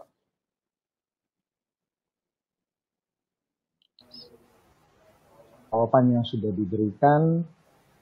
Pak Yusuf, kita melanjutkan pertanyaan dulu, Pak ya. Saya kok tergelitik dengan istilah kebutahurufan Alkitab ini ya, Pak. Menurut Pak Yusuf, apa yang harusnya gereja lakukan untuk merespon ancaman biblical illiterasi ini? Apakah gereja cukup mendorong jemaat membaca Alkitab, tetapi mereka tidak memahami dengan serius pengajaran Alkitab yang tertulis dalamnya? Atau ada strategi lain yang gereja perlu kerjakan supaya jemaat terhindar dari biblical illiterasi ini, Pak? Sebuah pertanyaan menarik. Nah, kita tidak ingin masuk di dalam jebakan yang tadi sudah dikatakan Hegel, yaitu menjadi orang yang tidak belajar sejarah. Mari kita mau pelajari sejarah. Bagaimana Tuhan Yesus mengatasi masalah ini? Yaitu banyak orang kelihatan beragama, tetapi sebenarnya tidak mengenal Tuhan. Saya pikir yang lebih bahaya daripada biblical illiteracy adalah God illiteracy, ya, tidak mengenal Allah. Karena mengenal Alkitab, tapi kalau nggak mengenal Allah juga percuma, ya, tidak ada gunanya. Nah, apa yang dilakukan Tuhan Yesus? Ya, Tuhan Yesus itu memperkenalkan Allah, ya, dengan cara membagi-bagikan Allah lewat kehidupannya, baik itu secara verbal maupun secara non-verbal. Apa yang dilakukan oleh para murid Kristus? Apa yang dilakukan oleh jemaat mula-mula? Mereka berkumpul di dalam bait Allah, menekuni pengajaran para rasul, tetapi bukan hanya itu, mereka mengaplikasikan kasih kepada Tuhan dan kasih kepada sesama dengan nyata. Sehingga dikatakan apapun punya mereka itu menjadi milik bersama, tentu kecuali istri dan anak. Kepasangan dan anak itu tidak termasuk di sana, ya. Tapi mereka membagi-bagikan. Karena apa? Mereka mengasihi sesama, ya. Dan bukan hanya itu, dikatakan bukan hanya golongan mereka, bahkan dikatakan mereka disukai semua orang dan Tuhan menambahkan jumlah mereka semakin lama semakin banyak. Ini yang dilakukan jemaat mula-mula, supaya orang mengenal Tuhan tidak masuk di dalam jebakan God illiteracy ataupun biblical illiteracy. Ada pembelajaran firman Tuhan bahkan bagi mereka yang buta huruf, yaitu lewat oral teaching, ya, pengajaran lewat mulut, ya, cerita, suara, dan seterusnya. Yang dilakukan oleh Tuhan Yesus, dilakukan oleh para murid, dilakukan oleh jemaat mula-mula sampai para rasul. Dan kalau kita lihat di gereja mula-mula, ya, sampai abad para bapak gereja 4 abad pertama, mereka melakukan hal itu. Jadi antara iman terhadap kebenaran di dalam Yesus Kristus dengan kehidupan sehari-hari ini terintegrasi. Nah, saudara bisa search, cari di Google, ya, Letter of Diognetus, Letter to Diognetus. Ini sebuah dokumen sejarah gereja, sudah terjemahkan dalam bahasa Inggris, bisa secara gratis saudara dapatkan di Google, ya, ada banyak sekali dalam bentuk PDF.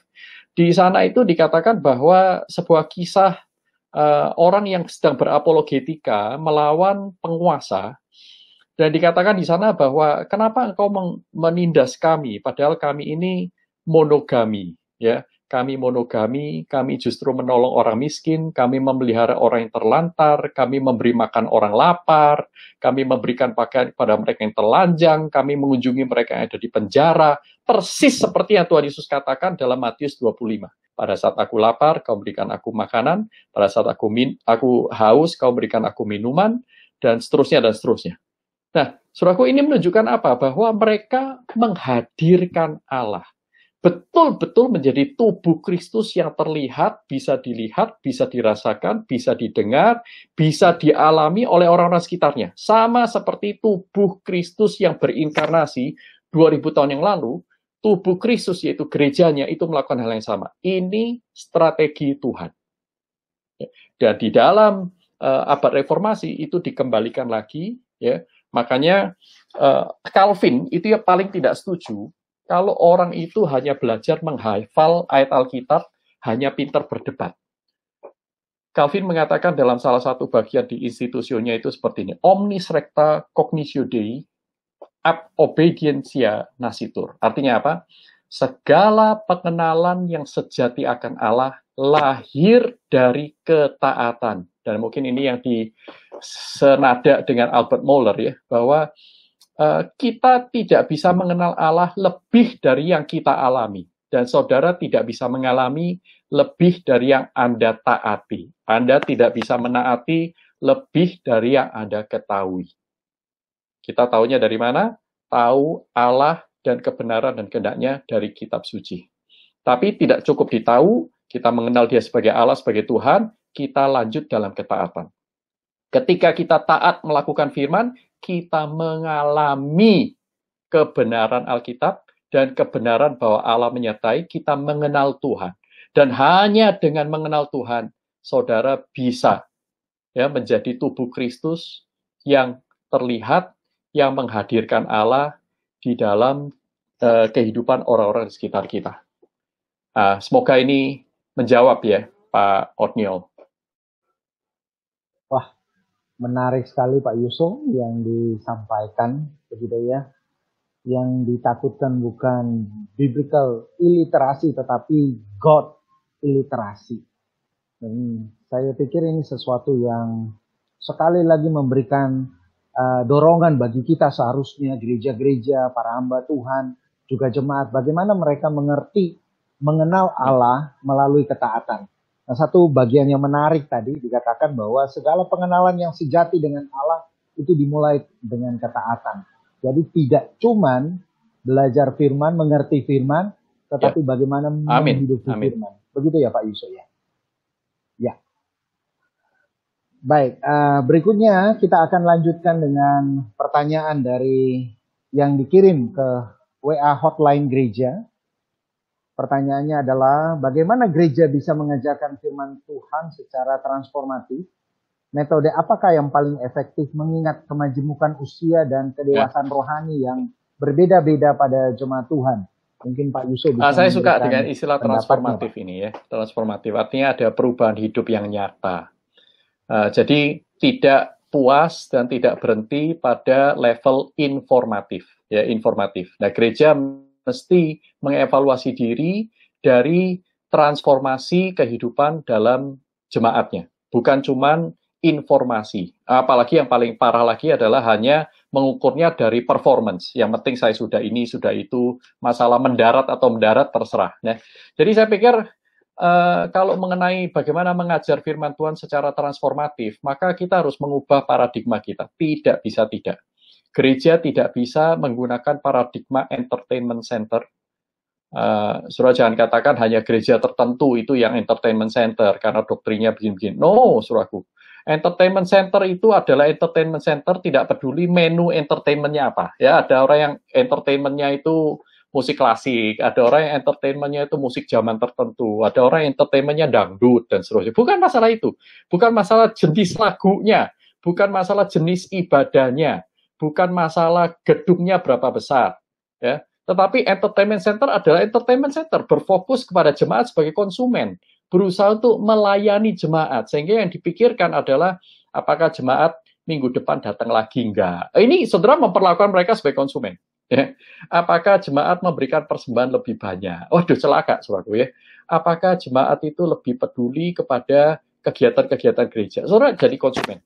Ya, saudara menjadi entertainment center. Karena kalau bioskop itu mengukurnya dari mana? Keberhasilan. Pertama, berapa banyak pengunjung. Kedua, berapa banyak cabang yang dihasilkan. Ketiga, uangnya dapat berapa.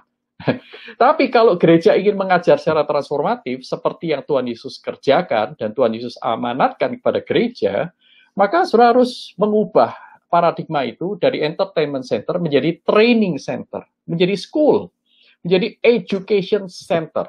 School, jadi training center lah. Dalam bahasa sehari-hari saya bilang menjadi lembaga kursus. Training center. Itu yang Tuhan Yesus lakukan. Ajarlah mereka untuk melakukan. Artinya apa? Latih mereka untuk melakukan apa yang aku kehendaki.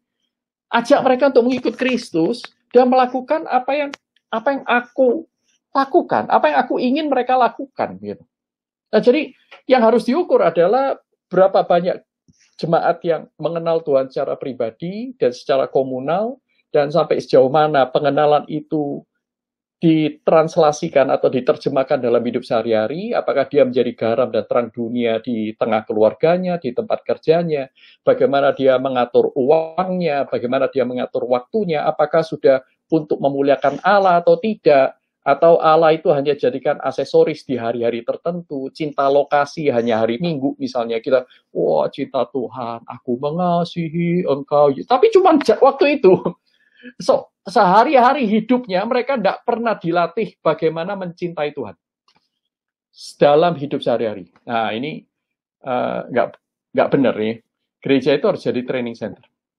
Training center artinya bahwa memang ada waktu-waktu mereka berkumpul dilatih, tapi mereka harus melakukannya di dalam kehidupan mereka, keseharian mereka. Nah, ini kita harus itu ya, mengubah menjadi training center. Kalau training center, saudaraku, sama seperti sekolah ya, sama seperti sekolah, itu berfokus kepada apa? Apa penentu kualitas sebuah training center? Pertama tentu kualitas pengajar, ya. Yang kedua adalah baru kualitas metode, dan yang ketiga bahan ajarnya. Apa yang dipakai untuk mengajar, ya. Tentu, saudaraku, semuanya mengasumsikan sola scriptura berada di atas firman Tuhan. Tapi siapa yang ngajar, metode mengajarnya seperti apa? Apakah cuma satu arah, diskusi, atau ada interaksi, ya, kelompok besar atau kelompok kecil, dan seterusnya, ya. Dan kemudian baru bahannya bahan apa? Itu ketiga. Ya. Nggak penting, tetapi bukan yang paling penting. Nah, saudaraku, maka kalau gereja itu adalah sekolah, bagaimana kita mengubah kehidupan jemaat? Nah, ini yang saya pikir harus dipikirkan ya. Ini sebuah tantangan yang harus terus-menerus kita hadapi dan kita pikirkan bersama. Sebab tidak ada jawaban cespleng berlaku untuk semua zaman. Abad reformasi memunculkan sebuah warisan yang penting, yaitu katekisasi. Tetapi sampai di abad 20, katekisasi itu hanya menjadi kelas untuk mendapatkan SIM. Banyak gereja seperti itu, SIM, ya, surat izin menikah, misalnya, atau surat izin menjadi pengurus. Mari kita tidak terjebak di dalam sejarah, ya, tidak terjebak dalam kelemahan-kelemahan itu. Kita pakai katekisasi seperti orang reformasi itu menggunakan katekisasi untuk sebagai pengajaran, menunjukkan dalam keteladanan hidup, dan kemudian misalnya Richard Baxter, dia mengajar katekisasi dari rumah ke rumah, dari keluarga ke keluarga. Ya, jadi harus mulai dari mana? Ya, mulai dari diri para pemimpin, kembali kepada Tuhan, dan mengajar jemaat baik-baik, bukan berhenti pada informasi, tetapi sampai kepada perubahan hidup. Ada satu moto yang penting di abad 17.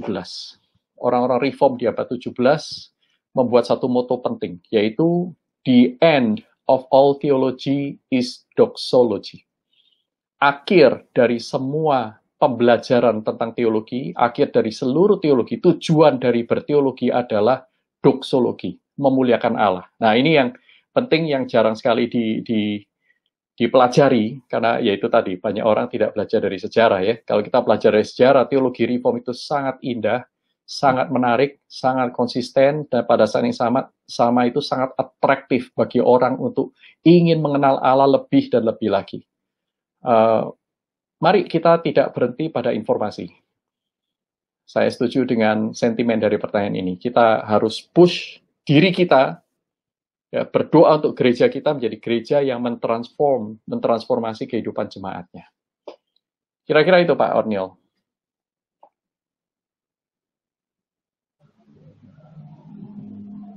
Baik, pertanyaan selanjutnya mungkin akan dipandu oleh Pak Sin Leong ya. Iya.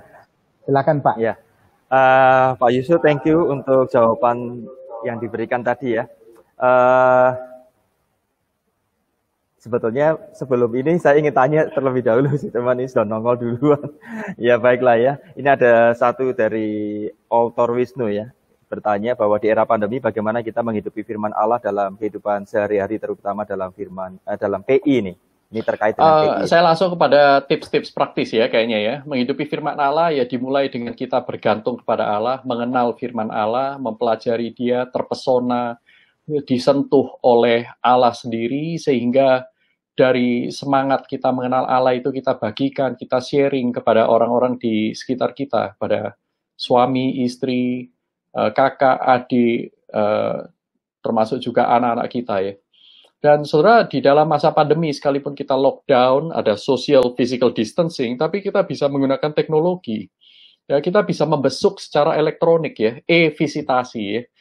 Bikin kelompok kecil juga bisa ya. Bikin grup dengan teman-teman SMA, SMP kan boleh juga ya kan. Jadi ajak mereka kumpul dan kemudian share tentang pengalaman Anda. Karena ini yang diminta oleh Tuhan, 1 Petrus 2 ayat 8 sampai 9 ya. Kamu adalah bangsa yang terpilih, imamat yang rajani, bangsa yang kudus, umat kepunyaan Allah untuk apa?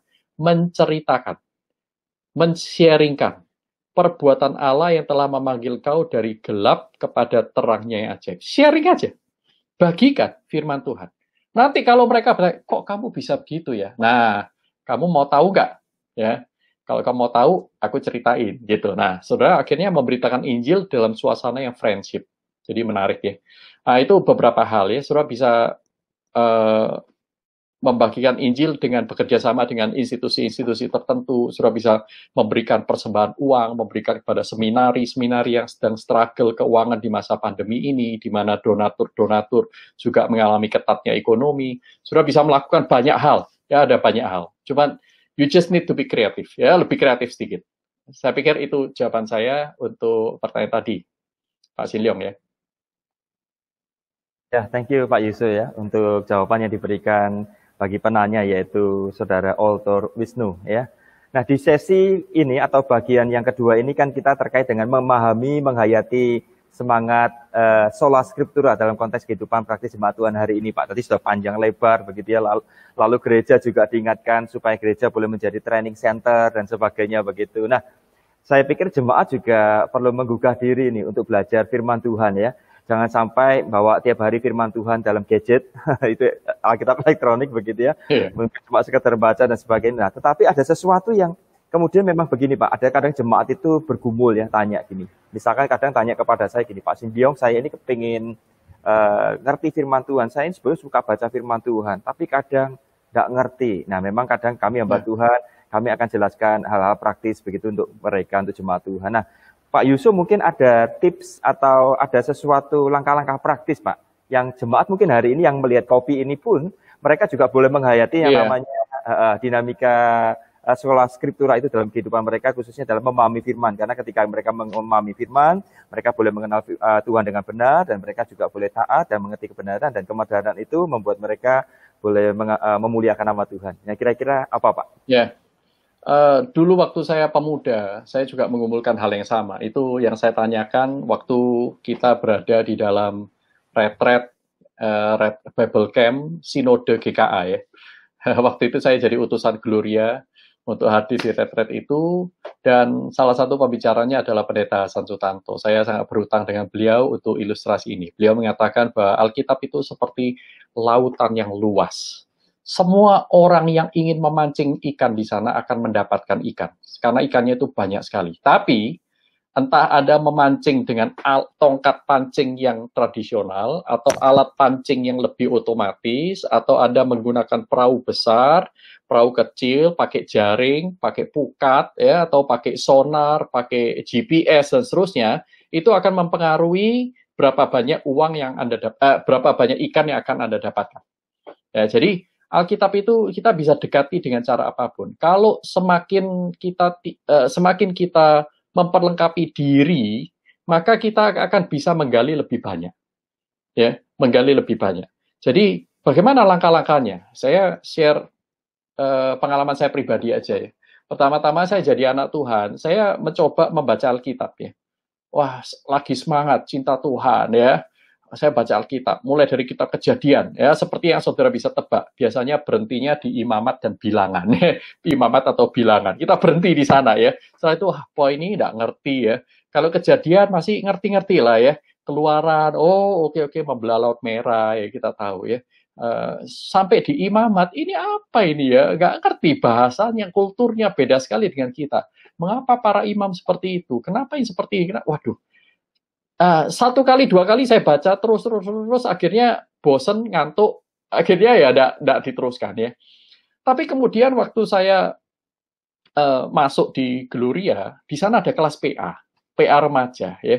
Saya ikut PA remaja, mulai belajar doktrin, membuka Alkitab dengan dipandu, sehingga ternyata bagian-bagian Alkitab yang lain setelah imamat dan bilangan, ini ada banyak lagi yang sebenarnya lebih mudah dimengerti. Kenapa dulu saya berpikir harus bacanya urut ya, padahal Alkitab juga tidak mengajarkan bacalah urut dari Kejadian sampai Wahyu, kan tidak ada juga ya kan. Jadi boleh kita itu menggunakan urutan yang berbeda. Maka kalau tidak salah John Stott ya, saya lupa ya, ada siapa seorang teolog itu menyarankan pertama-tama baca itu baca Injil ya. Kalau mau baca Injil yang paling mudah, ya baca mulai dari Markus, paling singkat ya. Lalu baca Matius, baca Lukas, setelah itu baca Yohanes, baca Kisah Rasul. Ya. Nah, setelah itu baru surat-surat Paulus. Nah, kemudian baru membaca Perjanjian Lama. Ya. Perjanjian Lama mulai Kejadian, Keluaran, kemudian lompat ke Raja-Raja, lompat ke Mazmur, dan seterusnya, baru kemudian kitab-kitab yang lain itu diselesaikan. Jadi tidak harus urut Kejadian sampai Wahyu. Nah, saya baru sadar, oh iya, kenapa harus ya?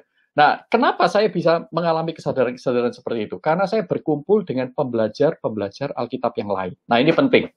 Ya, Alkitab itu memang mengajak kita, tadi saya kutip Kolose 3, 16 dan 17 ya, supaya kita itu satu dengan yang lain saling menegur, saling mengajar, saling sharing insight.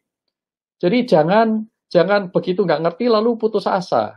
Ya, tadi sudah dilakukan dengan baik, Pak Sindyong bercerita bahwa ada orang yang tanya kepada dia, boleh, bagus sekali, ya. Nah, saudara juga bisa menggunakan sarana-sarana yang ada, misalnya renungan harian, RH, ya. Gloria punya bahan renungan perspektif, itu juga bagus, ya. Buat saya itu levelnya di atas renungan harian, ya, lebih ekspositori, misalnya seperti itu. Nah, kalau saudara perspektif sudah nggak memenuhi lagi, saudara baca lagi yang lebih ekspositori lagi. Saya dulu melewati itu, saudaraku. Sampai akhirnya saya membaca komentari. Ya, membaca komentari sebelum saya masuk di seminari. Di seminari saya belajar lebih banyak lagi, buku-buku rohani banyak. Saya masih bersatu teduh dengan komentari. Di sana saya mengerti jauh lebih banyak. Jadi istilahnya saya tidak lagi memancing secara tradisional pakai tongkat pancing dari bambu ya, tapi sekarang saya sudah punya kapal ya dengan bak untuk pengasinan, ada freezer di sana, dan saya sudah menggunakan sonar dan GPS ya, karena saya dilatih untuk itu supaya bisa mengajar ya. Nah, jadi jangan putus asa, teruslah mendorong diri, memiliki skill yang bertambah, sehingga kita bisa menggali kebenaran firman Tuhan dengan baik. Kalau kita mempelajari disiplin ilmu di ilmu yang kita tekuni, waduh, kita nggak ngerti, kita baca lagi, nggak ngerti, baca lagi. Kita tanya dosen satu, tanya dosen yang lain. Ya, kemudian kita cari online. Nah, tapi kenapa baca Alkitab? Begitu nggak ketemu yang kita mau, langsung kita tutup, kita tidur. Nah, saya pikir kita tidak fair terhadap Alkitab. Ya. Maka kita perlu kembali bertanya, waktu saya baca, saya memperlakukan Tuhan sebagai apa? Waktu saya baca Alkitab, apakah saya membacanya dengan kerinduan, dengan cinta kepada Tuhan? Nah, Tuhan akan menyatakan dirinya kepada orang yang bergaul karib dengannya. Mazmur 25 ayat 14. Dia bergaul karib dengan orang yang takut akan Tuhan. Tuhan Yesus juga berkata, engkau tidak lagi kusebut sebagai hamba-hamba, tapi engkau adalah sahabatku karena aku menyatakan kehendakku kepadamu. Tuhan akan menyatakan kekayaan rohani itu kepada orang yang memang haus dan lapar akan kebenaran. Semoga itu cukup menjawab, Pak Sindyong ya. Cukup praktis juga, semoga.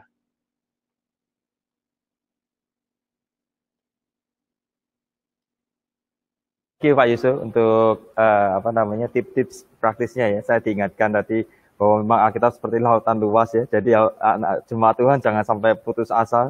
Jangan hanya cuma pakai kail gitu saja ya, tapi gunakan banyak sarana yang sebetulnya juga Tuhan sudah izinkan ada ya, termasuk komentari tadi, renungan dan sebagainya.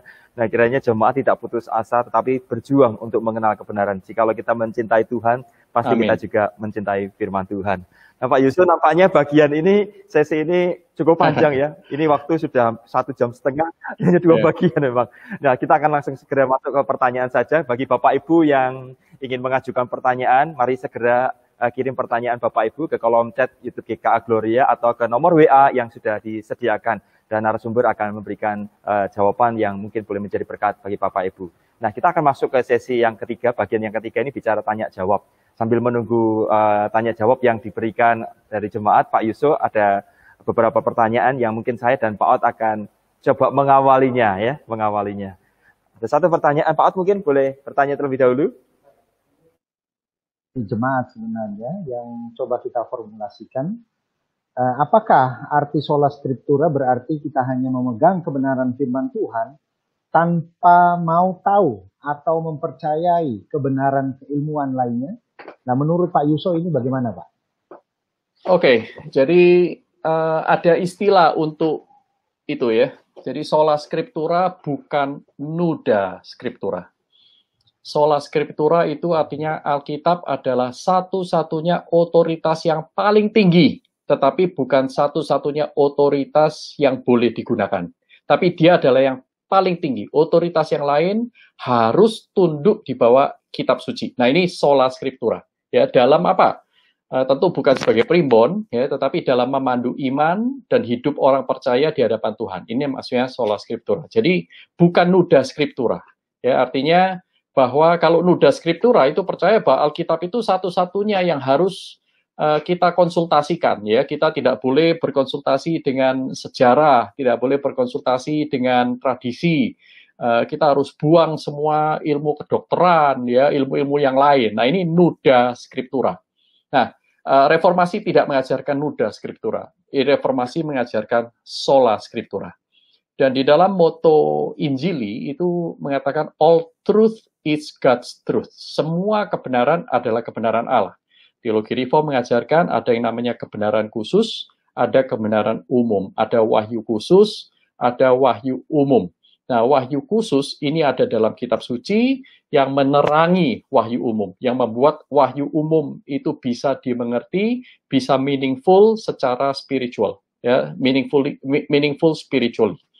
Nah, tetapi ada juga yang namanya wahyu umum, kebenaran umum yang diberikan kepada semua orang supaya orang itu mengalami common grace, anugerah umum Allah, sehingga selaku dari adanya common dan special grace, common dan special revelation ini ada ruang untuk integrasi kebenaran Tuhan dengan ilmu-ilmu yang lain.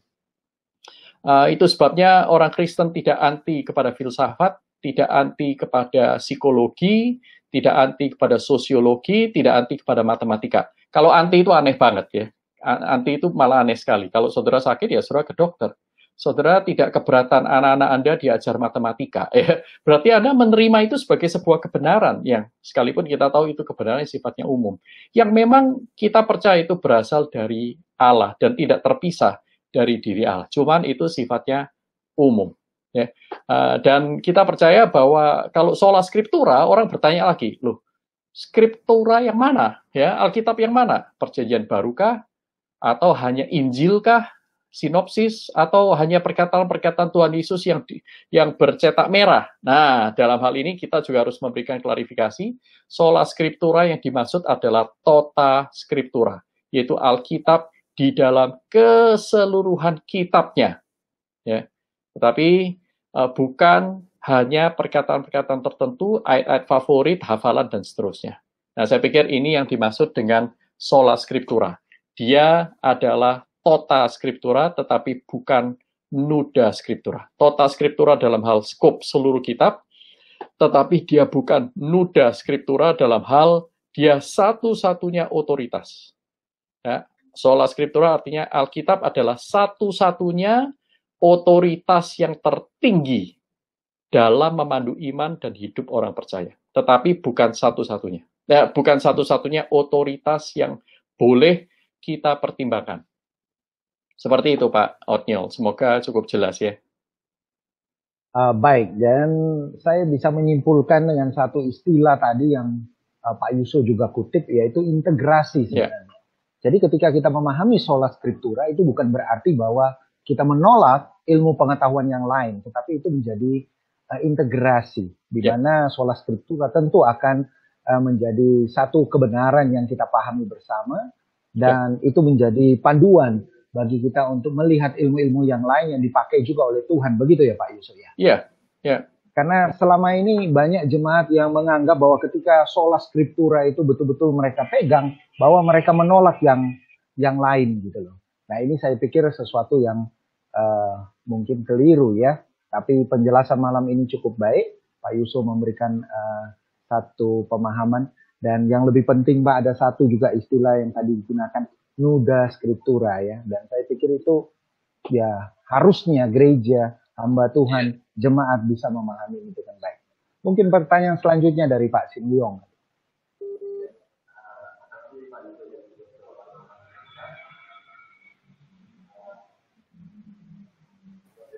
Ya, terima kasih Pak Yusuf ya untuk jawaban yang diberikan. Memang ada kebenaran khusus, kebenaran umum, dan kita tahu segala kebenaran Tuhan ya.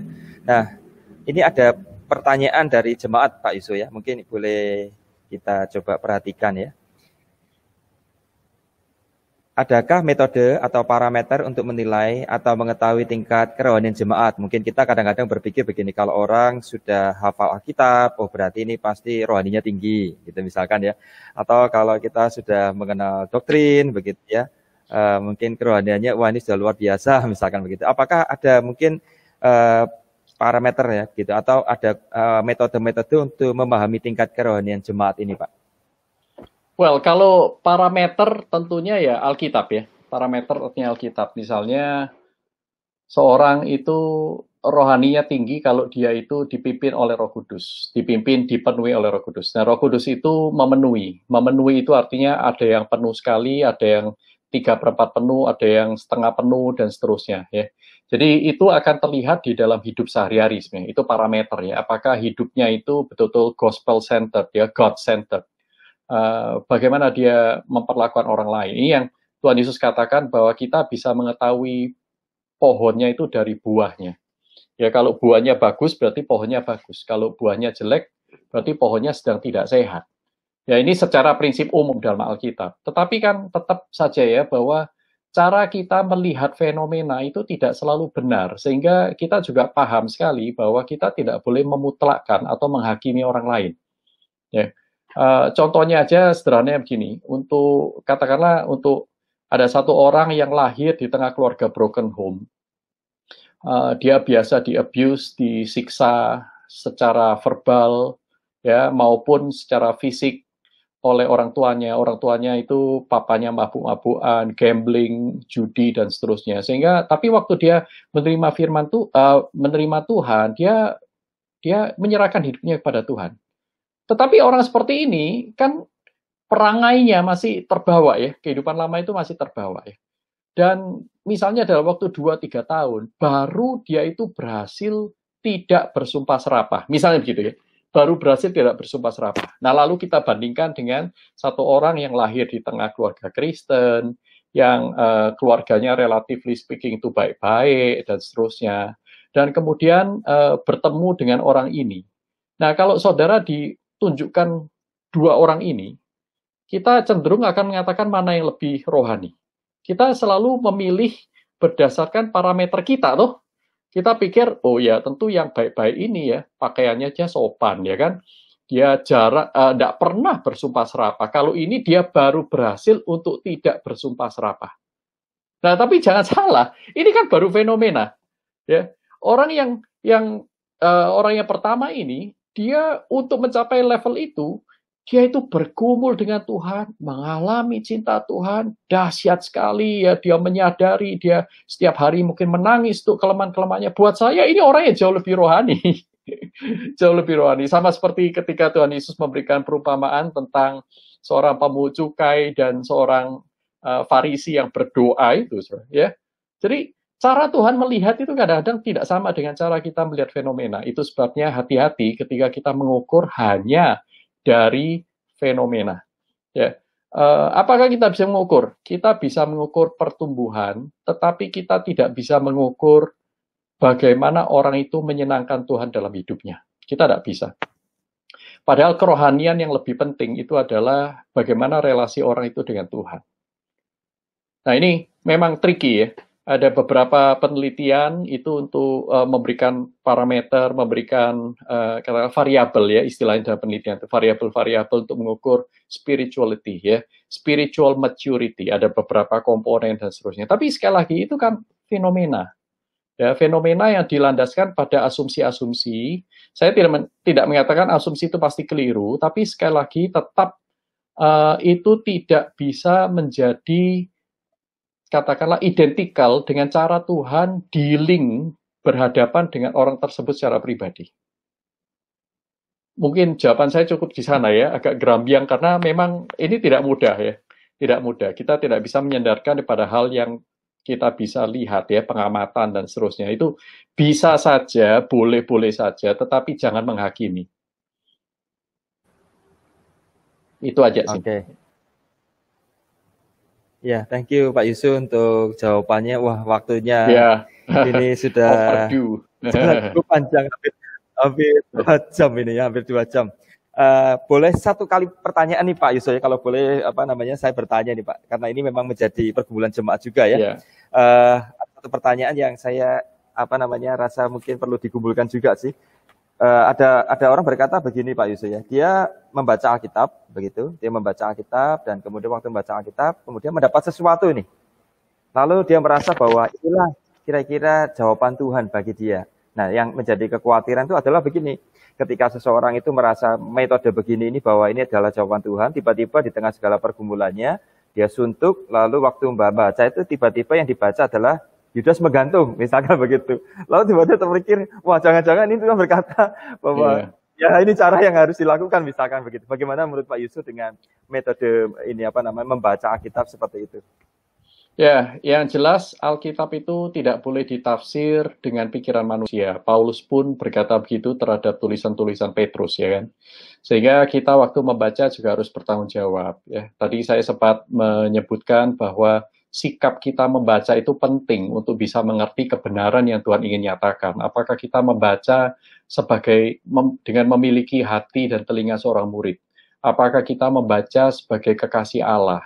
Jangan-jangan kita membaca seperti orang Farisi atau orang yang lagi cari wangsit, atau membaca untuk karena sudah desperate minta petunjuk Tuhan ya, kemudian dapat ayat itu Yudas menggantung diri.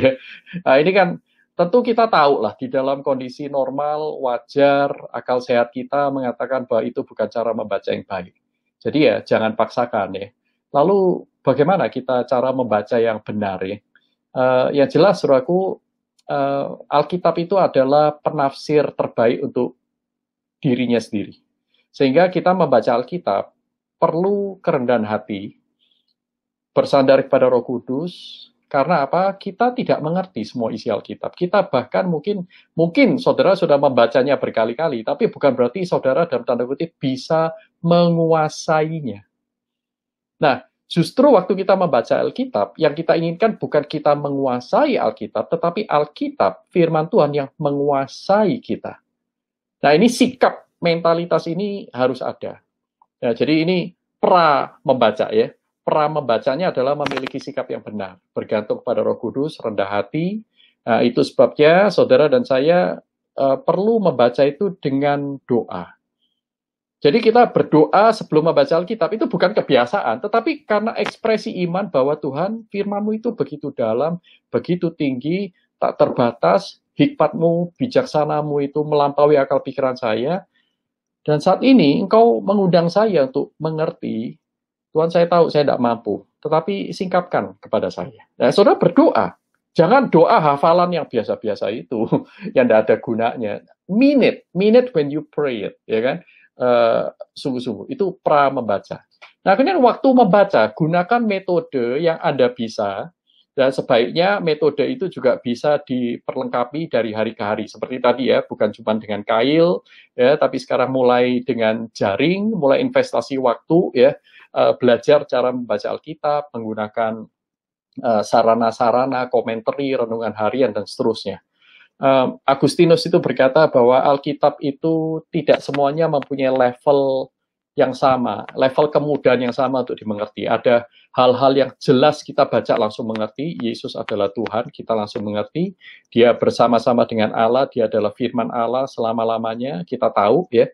Tetapi ada hal-hal yang tidak mudah kita mengerti. Dan Agustinus mengatakan untuk hal-hal yang sulit dimengerti, itu memang diizinkan Tuhan, supaya kita melatih iman, ya, bergumul, struggle dengan ayat itu, perikop itu. Nah, jadi tidak masalah, saudara tidak mengerti, karena memang tidak semua orang bisa mengerti Alkitab. Jadi jangan merasa rendah kalau Anda tidak mengerti, tetapi jangan memaksakan arti yang Anda inginkan kepada Alkitab yang Anda baca. Waktu kita baca Alkitab, spirit kita adalah mendengar Tuhan, bukan menggurui Tuhan. Nah, saya pikir itu aja Pak Sindyong ya, semoga cukup praktis. Ya, thank you Pak Yusuf untuk segala jawaban yang diberikan. Waduh. Bapak Ibu dan saudara sekalian, sekali lagi minta maaf ini waktu agak cukup panjang, dan kiranya melalui acara Kopi edisi Revo 2020 ini boleh mendorong kita, menolong kita untuk ayo kita sama-sama mencintai firman Tuhan, belajar firman Tuhan, Amin. mengusahakan mengerti firman Tuhan, sehingga dengan mengerti itu kita boleh tahu kebenaran, mentaatinya, dan bahkan hidup kita memang bagi kemuliaan Tuhan. Nah, Pak Yusuf, terima kasih untuk malam ini. Terima kasih. Bergabung dengan kami menjadi narasumber ya. Kita akan satu dalam doa, kita akan menutup acara Kopi malam hari ini. Bapak Ibu sekali lagi terima kasih untuk Bapak Ibu boleh bergabung bersama kami, dan mari kita sama-sama bertumbuh dalam iman pengharapan kita kepada Tuhan. Pak Yusuf, saya persilakan Pak Yusuf boleh berdoa untuk kita sekalian, doakan jemaat Tuhan supaya memperingati hari reformasi di tahun 2020 ini, sekalipun di tengah pandemi, mereka tetap mencintai firman Tuhan, bertumbuh di dalam kebenaran firman Tuhan, bahkan melakukannya taat dan hidup mereka boleh memuliakan Tuhan. Silakan, mari kita berdoa ya.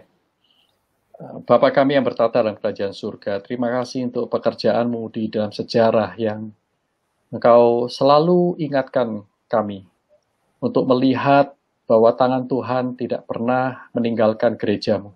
Engkau selalu memurnikan, Engkau selalu menghajar, Engkau selalu memperbaiki dan membangkitkan para pemimpin-pemimpin yang takut akan Tuhan untuk membawa gereja-Mu kembali kepada kebenaran.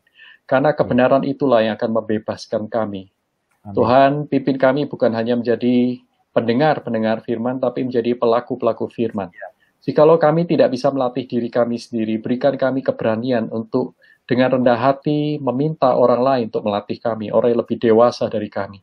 Kami rindu supaya gereja-gereja Tuhan kembali kepada panggilan yang semula, untuk memuridkan, untuk membaptis, memperkenalkan mereka, orang-orang kepada Tuhan yang sejati lewat perkataan dan hidup sehari-hari, lewat keteladanan, spiritual leadership, dan juga untuk mengajarkan kami hal-hal, perintah-perintah yang Tuhan ingin kami lakukan. Tuhan, tolong kami menjadi murid-murid-Mu yang lebih bertumbuh lagi mulai saat ini. Terima kasih untuk reformasi, dan biarlah ini tidak menjadi peringatan yang sia-sia, tetapi semakin mendorong kami mendekat kepada Tuhan, hidup bagi-Mu, dan segala kemuliaan hanya bagi Engkau. Hanya dalam nama Tuhan Yesus Kristus, Juru Selamat kami yang hidup kami berdoa. Amin. Amin. Ya, sekali lagi terima kasih untuk Pak Yusuf ya, untuk segala wejangan yang sudah dibagikan. Terima kasih. Sama-sama. Thank you Pak juga yang sudah menjadi rekan bos malam ini. Terima kasih Pak Sindyong. Terima kasih juga. Tuhan berkati. Terima kasih Pak Sindyong. Terima kasih Pak Ornyo. Ya, terima kasih untuk jemaat sekalian yang mengikuti. Jemaat yang sudah menjadi conquerors ya malam hari ini. Baik. Ya. Bapak Ibu, sampai berjumpa kembali di Kopi selanjutnya, dan biarlah kita bertumbuh dalam Tuhan dan hidup kita boleh bagi kemuliaan nama Tuhan. Selamat malam, selamat hari reformasi. Tuhan Yesus memberkati sekalian. Sampai jumpa. Sahabat RBM yang dikasihi oleh Tuhan, terima kasih karena Anda telah mendengarkan dengan setia rekaman yang baru saja kami bagikan. Jika Anda merasa diberkati oleh apa yang baru saja Anda dengarkan, silakan membagikan rekaman ini kepada rekan-rekan Anda. Dan jangan lupa untuk subscribe kanal RBM kami, supaya konten-konten terbaru kami tidak Anda lewatkan. Kiranya Tuhan yang Maha Baik memberkati Anda, dan sampai jumpa di rekaman berikutnya.